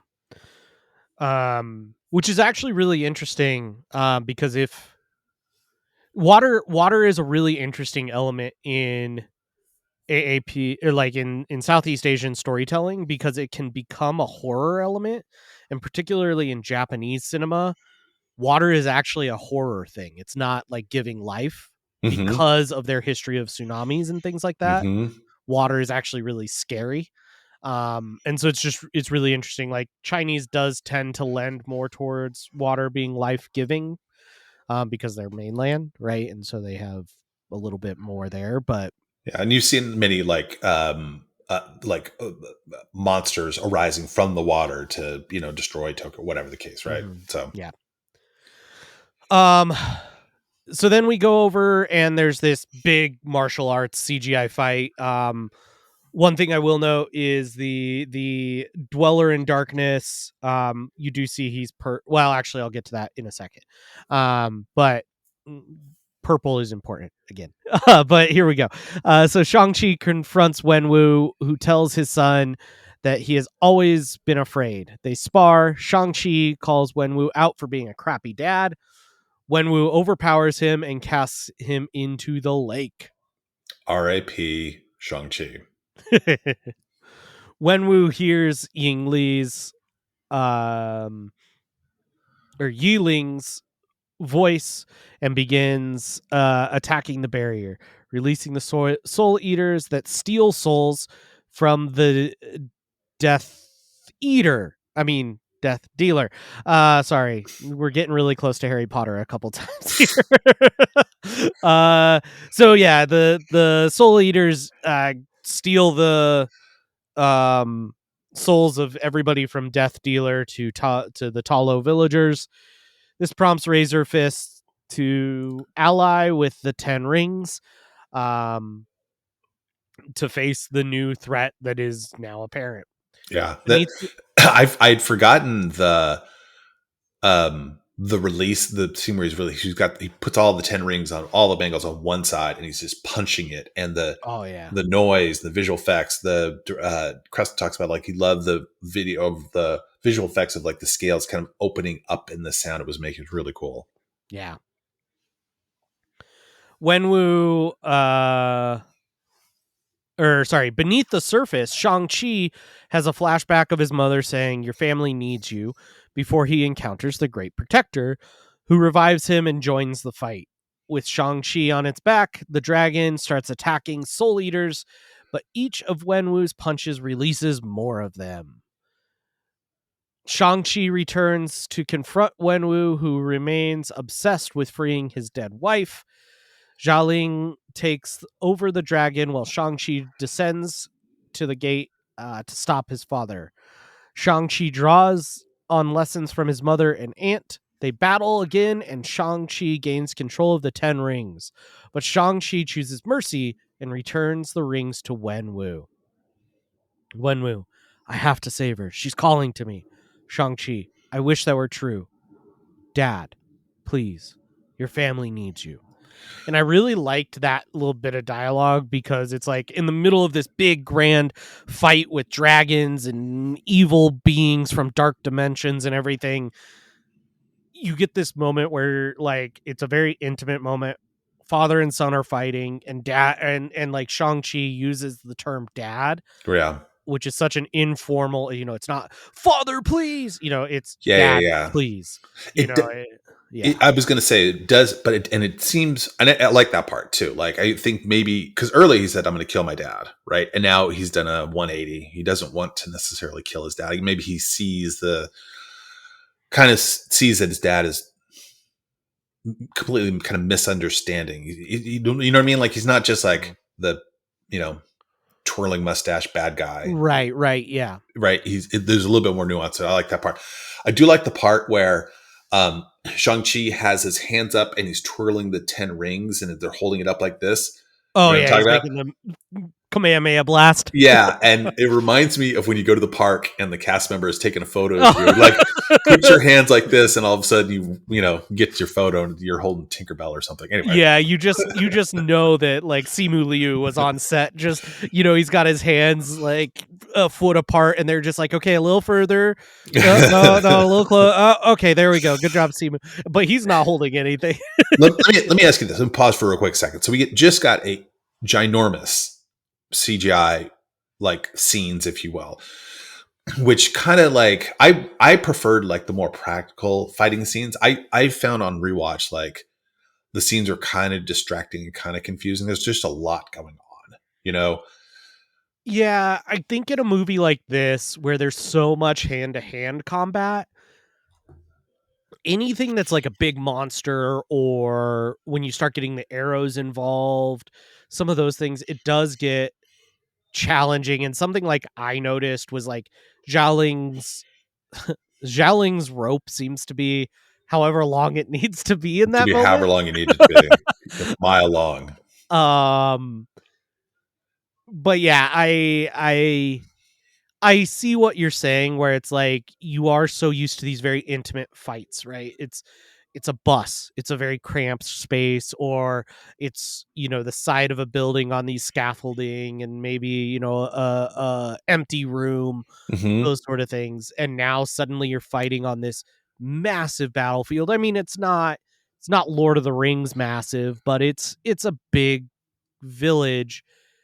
Um and it is when your brain is so attuned to these like intimate little fights, it does start to become like, wait, what's going on when you kind of introduce this grander scale.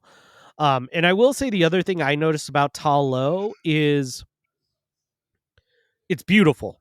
Don't get me wrong, we talked about that already, but it does feel closed in, right? You can tell that they only built so much of it. Hmm.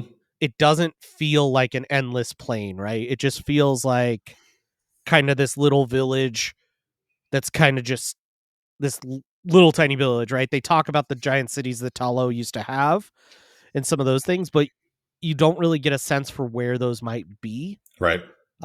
with the way that it was designed. Yeah. It I also think that the heavy dragon CGI fight, the soul, what are they called? Soul suckers? No, they're called soul suckers. What are they called again? I think Soul they call eaters. them soul suckers, but yeah, I think they Soul call them soul suckers here at the end, but yeah. soul suckers, soul eaters. But like it just, and it realized you have to do it at kind of quote nighttime because it's easier to kind of animate from a CGI Mhm. perspective. I found that like the movie up to this point in time was already really, really beautiful. Once you knew the dragons are going to fight, which okay, cool. Like let's get the CGI dragons. Let's Game of Thrones this up, if you will. And they do look cool, but it just there was one point in time where I'm just like, I'm just not vibing on the heavy CGI stuff. Anyway, but Yeah. again, it's a nitpick. It was still beautifully done. Like the end when the when the well, we're getting ahead of it a little bit, but like when the Dweller in Darkness is released and his soul is sucked up, when Wenwu's soul is sucked up, and you get Oh the yeah. flashbacks with all like the moments with this like the father son. I was very touched by that. Yeah. Yeah, because the next thing that happens is Dweller in Darkness comes out, and he does grab Wenwu, right? And Wenwu realizes he was deceived, sacrifices himself to save Shang-Chi, and yeah, you do get this moment where as his soul is being sucked out of his body by the Dweller in Darkness. Yeah, you're right. You see all these like flashbacks all the way back to when he was a baby.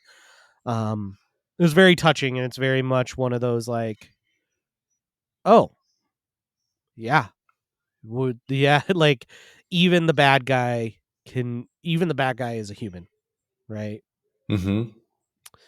I will also mention Dweller in Darkness and his Soul Suckers. A lot of purple, probably Dark Dimension stuff, right? We've talked a little bit about this, how purple is kind of the color of the Dark Dimension, dark magic, that sort of thing throughout the MCU. So track that.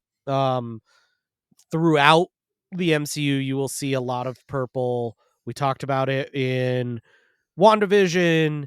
You see it in Doctor Strange. You'll see it in future movies. Magical things that are purple are bad guys.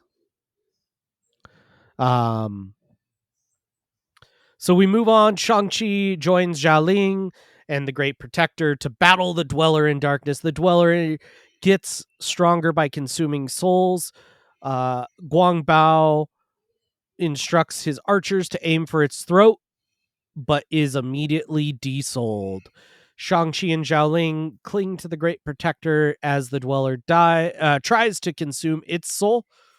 In a pivotal / huge CGI moment that I'm sure on set felt just as heavy as it did in the movie, Katie somehow shoots an arrow to the Dweller's throat, crippling it and turning the tide.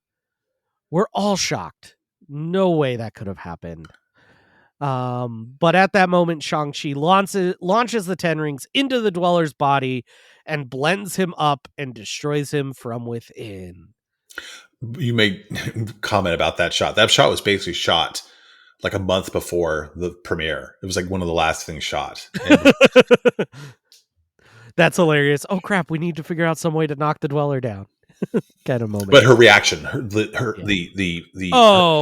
They talked about in the director's commentary, like, she talks about she's down to her last arrow, and you don't really see that, but like her reaction shots of her, that was added at the very last second. Her last of like 2 arrows. That was something I caught, like I clocked through this whole scene, is Awkwafina. I'm sure it had something to do with like how the quiver was weighted or something, and they couldn't like figure it out in the moment to film it in a way that like she could carry more arrows. She's literally carrying like 3 arrows in her quiver the whole entire battle, and I'm just like, come on. Grab some more, girl. You're gonna need a few more practice shots. So from here, after the fight, we get a traditional lantern ceremony for the dead. Ying Nan says, "Tonight we honor those who gave their lives so that we might see another day. They were more than warriors. They were our mothers and fathers, our sisters and brothers. And though we will always hold on to their memories, tonight we release them to rest with our ancestors." Shang says, "Farewell, Dad."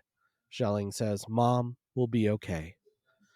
Ying Nong, 1,000 years ago and 1,000 years from now, we will always be together.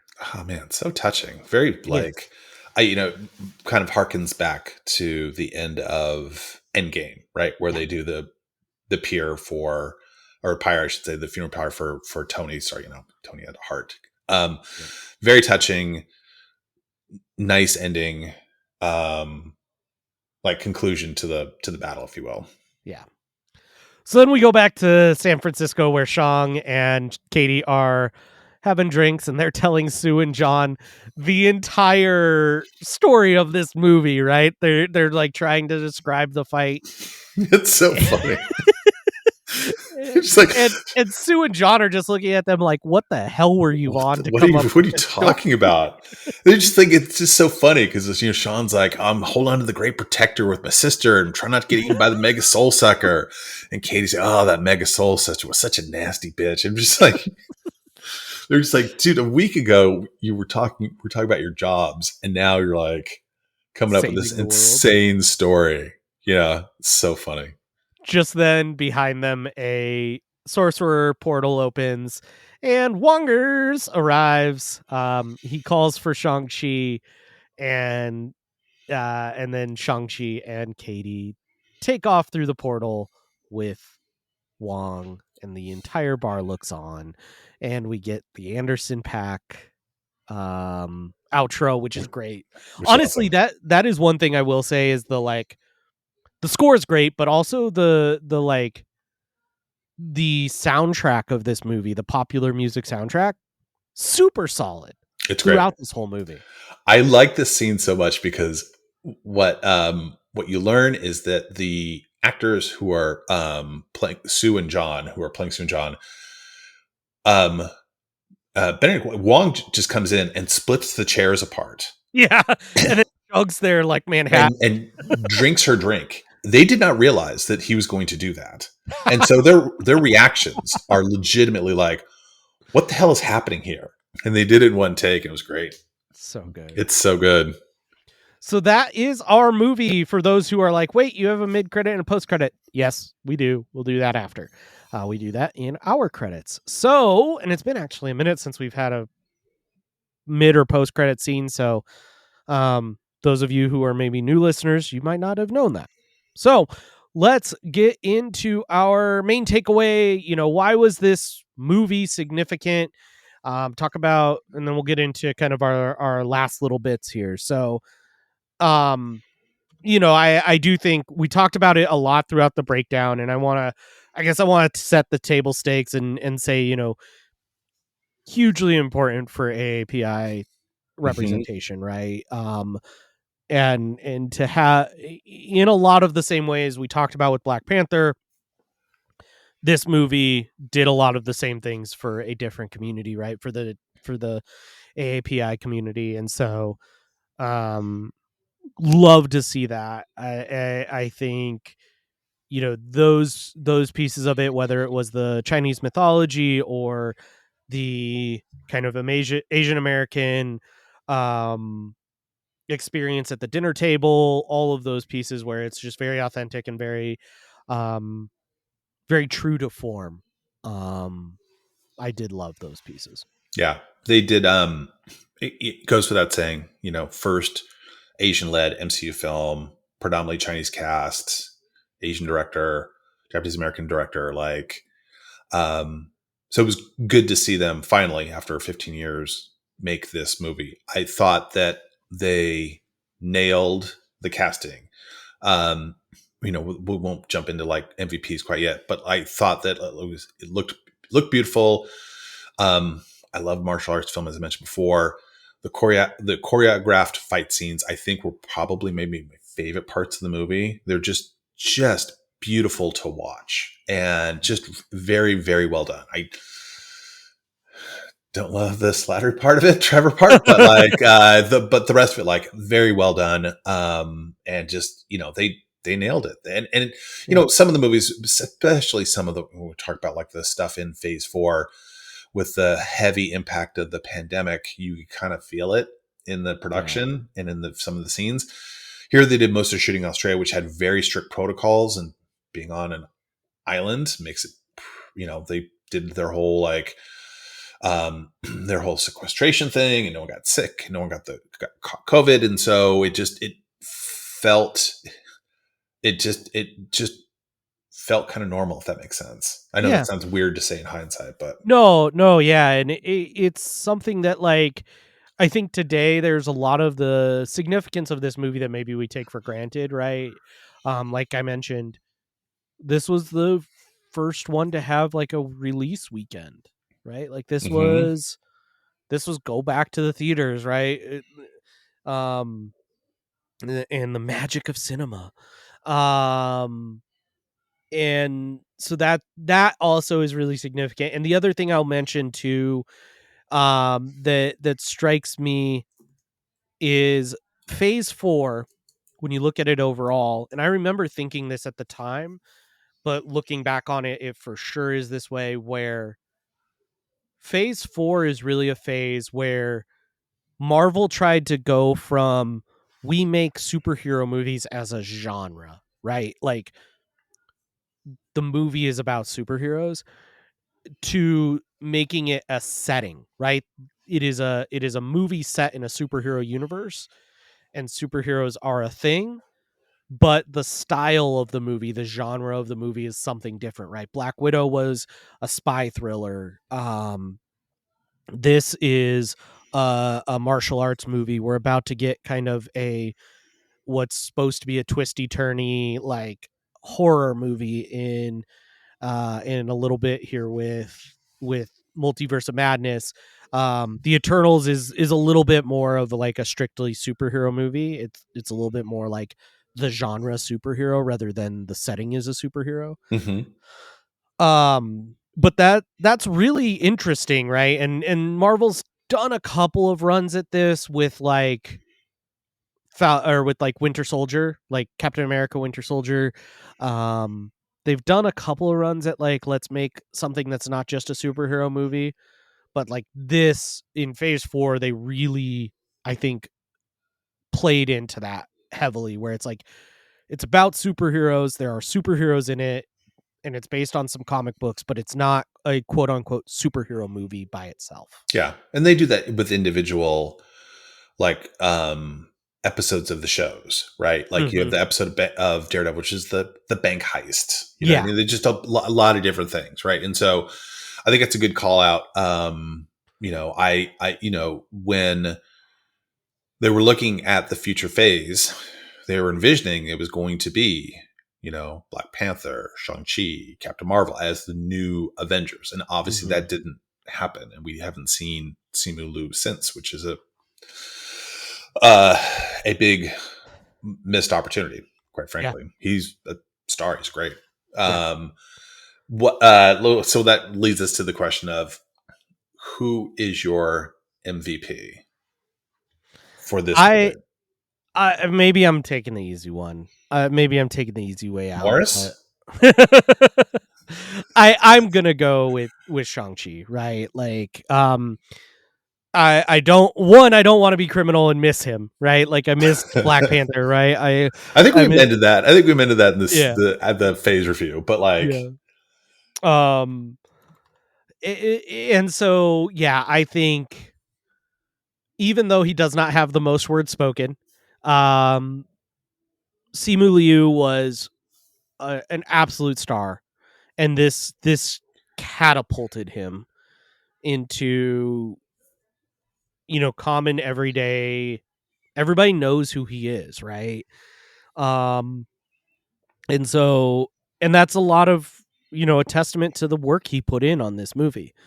Um, and beyond that, Shang-Chi is just such a cool character. Um, he's the everyman turned superhero in a very believable way, right? He's not it's not he's not Tony Stark. He's not even like Peter Ant-Man. Parker or Ant-Man, right? Where like he's just a dude who is a superhero, which I like, right? I really like that. That makes him really approachable as a character. He's like your Hawkeye, your Black Widow, right? Mhm. Your um, Daredevil, Yeah. right? Yeah, and even beyond some of those where like because he is he's an adult who did not realize the superhero potential until into adulthood. He just makes it more relatable, I guess is the words I'm looking for there. Yeah, So yeah, definitely I would take Shang-Chi, Simu Liu's portrayal of Shang-Chi especially as my MVP. How about you? yeah. He's amazing. I mean, that's the clear choice, right? Like he jumps off the screen. And off screen, he loves this stuff so much. He is so enthusiastic. There are some people who we won't name names, but like you can tell, like they can't be bothered really to be in the MCU. Like, okay, fine, I'll Yeah. take the paycheck, right? And he just seems to legitimately love it. And I am still pissed off that they have not brought him back. It is 2025. It's 4 years later. Like, what are we doing here? Like, this guy should have been in at least two other films because he is fantastic. Perfect casting. Completely agree. Like if you mess up if you're, hey, let's just get someone like famous to do the role. It may not come off the same way, And so for a while, like Marvel is, let's be honest, like for a lot of the films, it's just like, well, we're doing we're doing we're doing Endgame. Who's going to be in it? I don't know. All the people who are in it before, But when you have to like come up with brand new stars, when you pull out an Agatha, when you get a Shang-Chi, you're just like, oh wow, that's and they're amazing, and to be able to like pull from someone who's never done a film before, or to bet bet the movie on that is a ballsy move, and he pulled it off. He's great. I would agree with that. I think he's the clear number one choice. I will go. There's some other really good ones. I feel like if like Katie hadn't disappeared for the second half of the movie, I'd pick her because she was great. Yeah. She's so funny in the movie. But I'm gonna go with Tony Leung as Shu Wenwu. Yeah, he is. From the first scene, he is electric, and he jumps off the screen, and you see this very kind of complex character. He is, as he described himself, he is a narcissist. He's a sociopath, but he's also a father, and you see all these different elements, if you will, and he kind of the representation of the prior generation. And when we say prior generation, I mean thousands of years ago, brought forward, right? Yeah.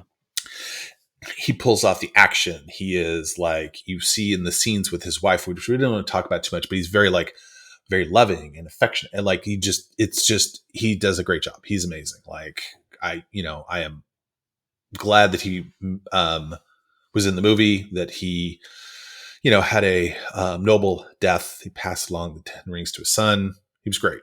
He'd be my MVP choice.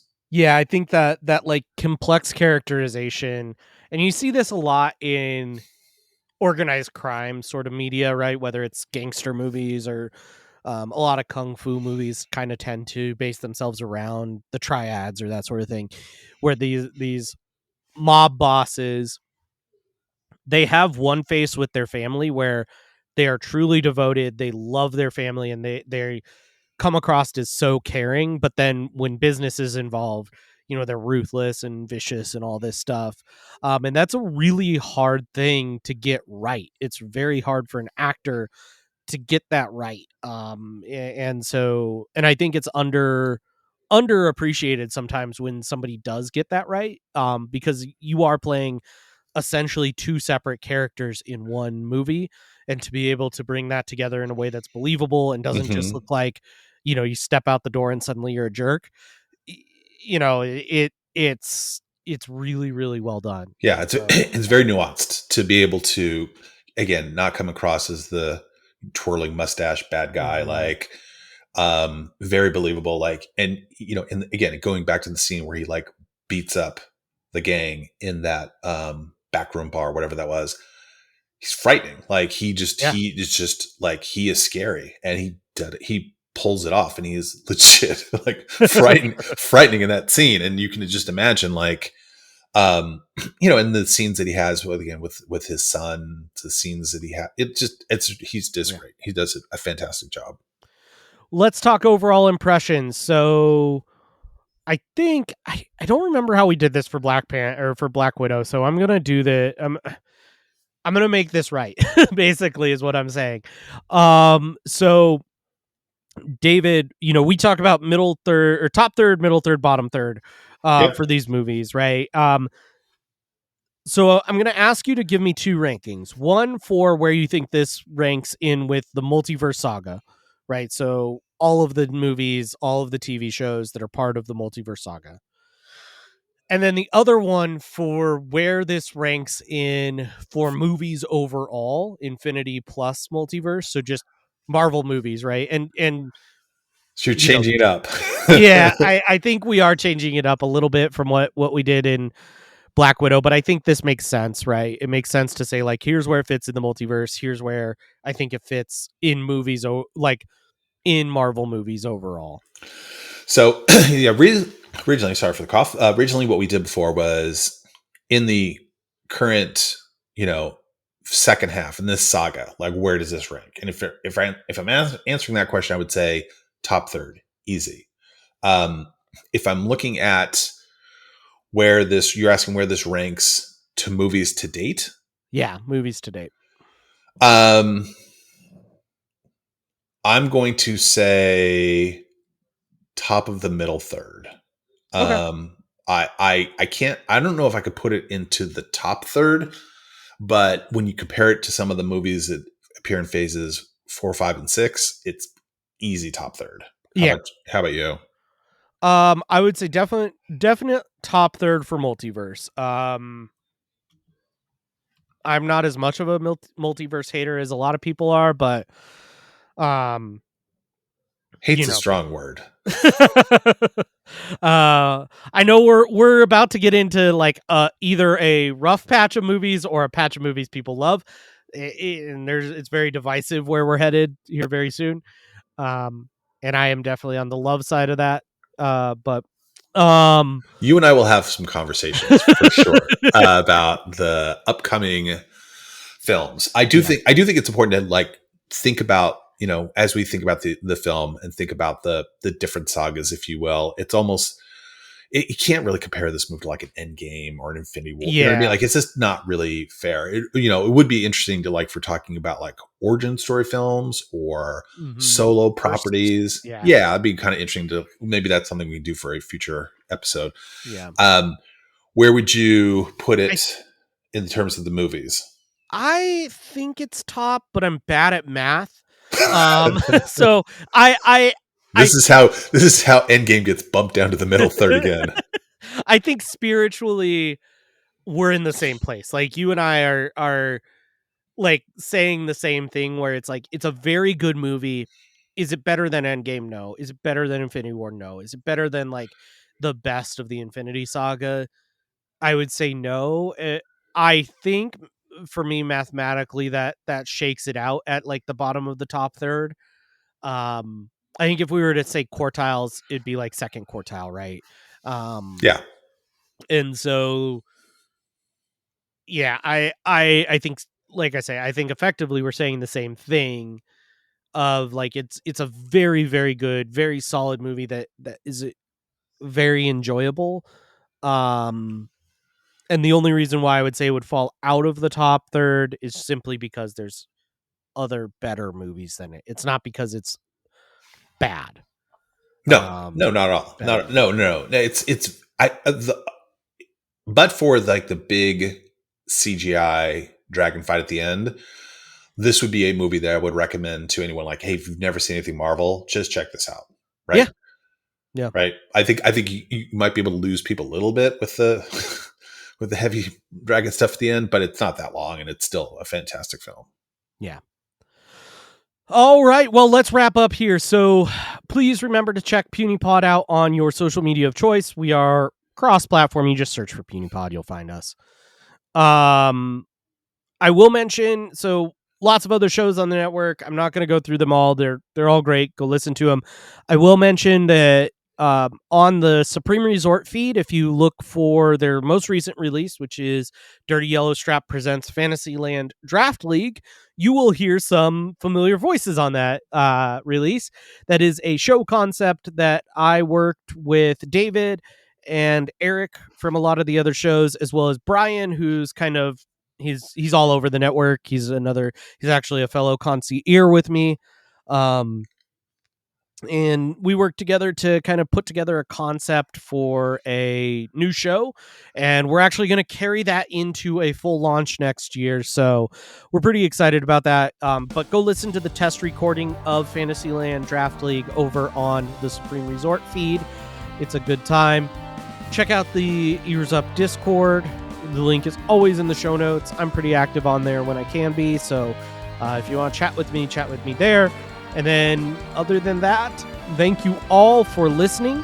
Puny Pod will return with The Eternals.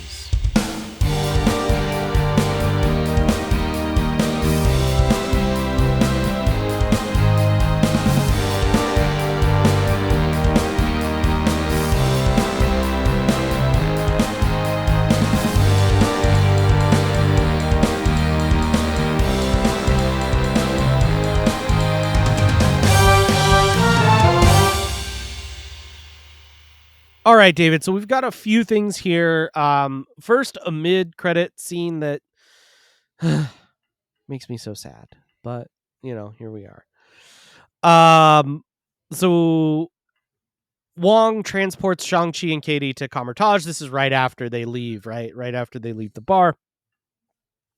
They're analyzing the 10 rings. They're trying to figure out their origin. Shang-Chi discusses the origins of the 10 rings with Wong, Captain Marvel, and Bruce Banner.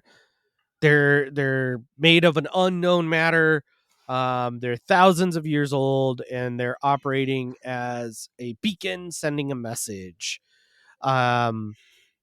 Interestingly, apparently this isn't super far after Endgame after Endgame because Hulk's arm is still in a sling. Which is weird. I think they cleaned that up in She-Hulk. I think I read A somewhere different that injury or something. I read somewhere that he'd worked on something that allowed him to kind of convert back, and then it kind of wears off. But yeah, this is, I didn't mention it in the credits because I didn't want to spoil it. This is Mark Ruffalo's 8th appearance in the MCU, including 3 post-credit scenes, and Brie Larson. This is her 4th collaboration with Destin Daniel Cretton. So she was definitely going to appear at some point in time.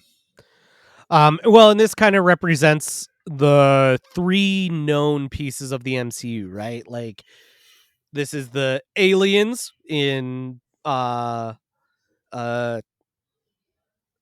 Captain Marvel's appearance, right? She's saying, "Hey, this is not aliens. This is not wizards," because Wong is there.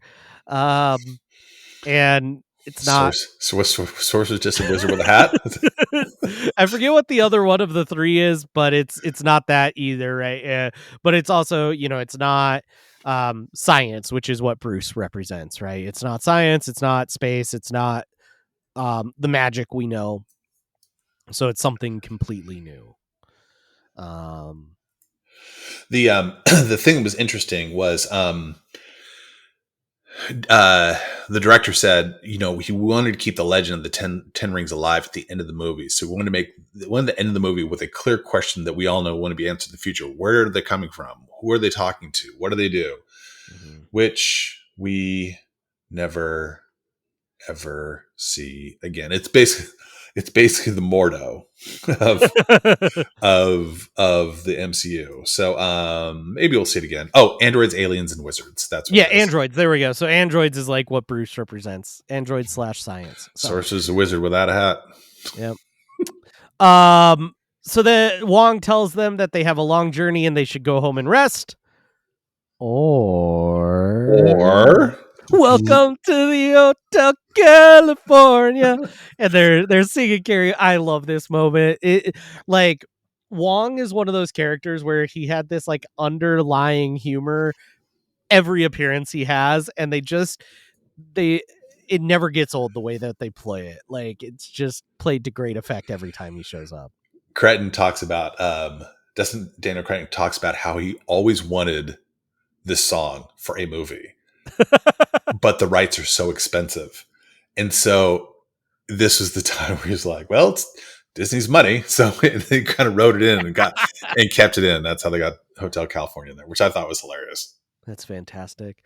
And then I know you, as a martial arts movie fan, I know you picked up on the dedication at the end. Yeah, so at the very end, after the mid-credit scene, after all the credits, before the post-credit scene, it says, "In loving memory of Brad Allen." And Brad Allen was a supervising stunt coordinator. He was a second unit director in the movie.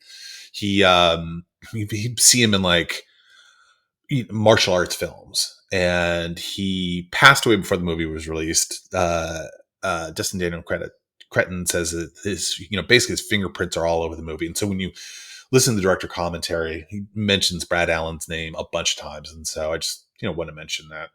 Very sad. Died very young. Yeah. And then we do get a post-credit scene as well. We see Xialing. She's now sitting on the throne of the 10 rings, and the 10 rings they did not die out with Wenwu. Rather, Xialing takes them over. The framing of this scene when she sits down is exactly pulled from Wenwu sitting down on the throne in the in his like Khan era uh very first scene when he sits down on the throne, and you see like his advisors are looking at a map. Instead, her advisors are looking at a Google or at a Microsoft Surface because they can't look at an iPad because they're bad guys. And you do see maybe some people who might be widows, maybe. Oh, they're definitely widows. They're Um definitely widows. and so yeah, it's pretty cool. And I will say something I forgot to mention. Zh- Zhao Ling's like criminal empire aesthetic is so freaking cool. Like her whole fight club looks really freaking cool in the beginning. Like the Golden Daggers Club is really really cool, and like all the art, the street art on the walls and the murals and stuff. And then she carries that through to her version of the Ten Rings, where like her dad's compound is full of graffiti, and like it's such a cool aesthetic with this like opulence, but it's not like white and gold opulence. It's this dark opulence, which is just I love that aesthetic. That is something that anytime a movie uses that kind of like dirty, kind of dark, but also like really powerful look, I love it. Yeah. It speaks to me. Yeah, no, yeah, the ending, and again, it is um a gross waste of resources to not have when they said the 10 rings will return, it was like, will they? When are they, when are they going to return? But one of the things that was cool about this, for if you remember in Iron Man 3, Maya Hansen was supposed to be the bad person. She was supposed to be Mhm. the secret Mandarin behind it all. But then the Marvel Creative Committee said, yeah, girls don't sell a lot of, female villains don't sell a lot of toys. And so they shifted it to Aldrich Killian. And so for this movie, she is now the new leader of the Ten Rings. She, and they, the gender doesn't matter. And in fact, like they actually made toys of Xialing as, and disproving the fact that like, you can't sell female toy characters, like that's Yeah. just stupid and gross. But Yeah, this is very much like a period on the end of that sentence, right? This is a female led criminal organization that is also like not a white dude who has a dragon tattoo that's appropriating, Asian um symbolism and stuff. Instead, this is an actual Chinese actor that is sitting on the throne um of an empire that's built and steeped in Chinese mythology. shots So fired at Danny Rand. No, but you're right. I mean, they've done the things which they probably which they did frown on before. Let's not have a black ensemble cast with featuring like black superhero and black villain, if you will. Let's not have female led superhero films with mostly female characters in it. Let's not have Asian. Same thing, right? It's the same gross stuff that just didn't yep, happen for a long period of time, but you know here for it now, thankfully. yep. And with that, the Ten Rings will return, and yeah, I think that is enough said from us here at Puny Pod. See you guys next time. Woo! 2.5 hours. I figured it'd be that long.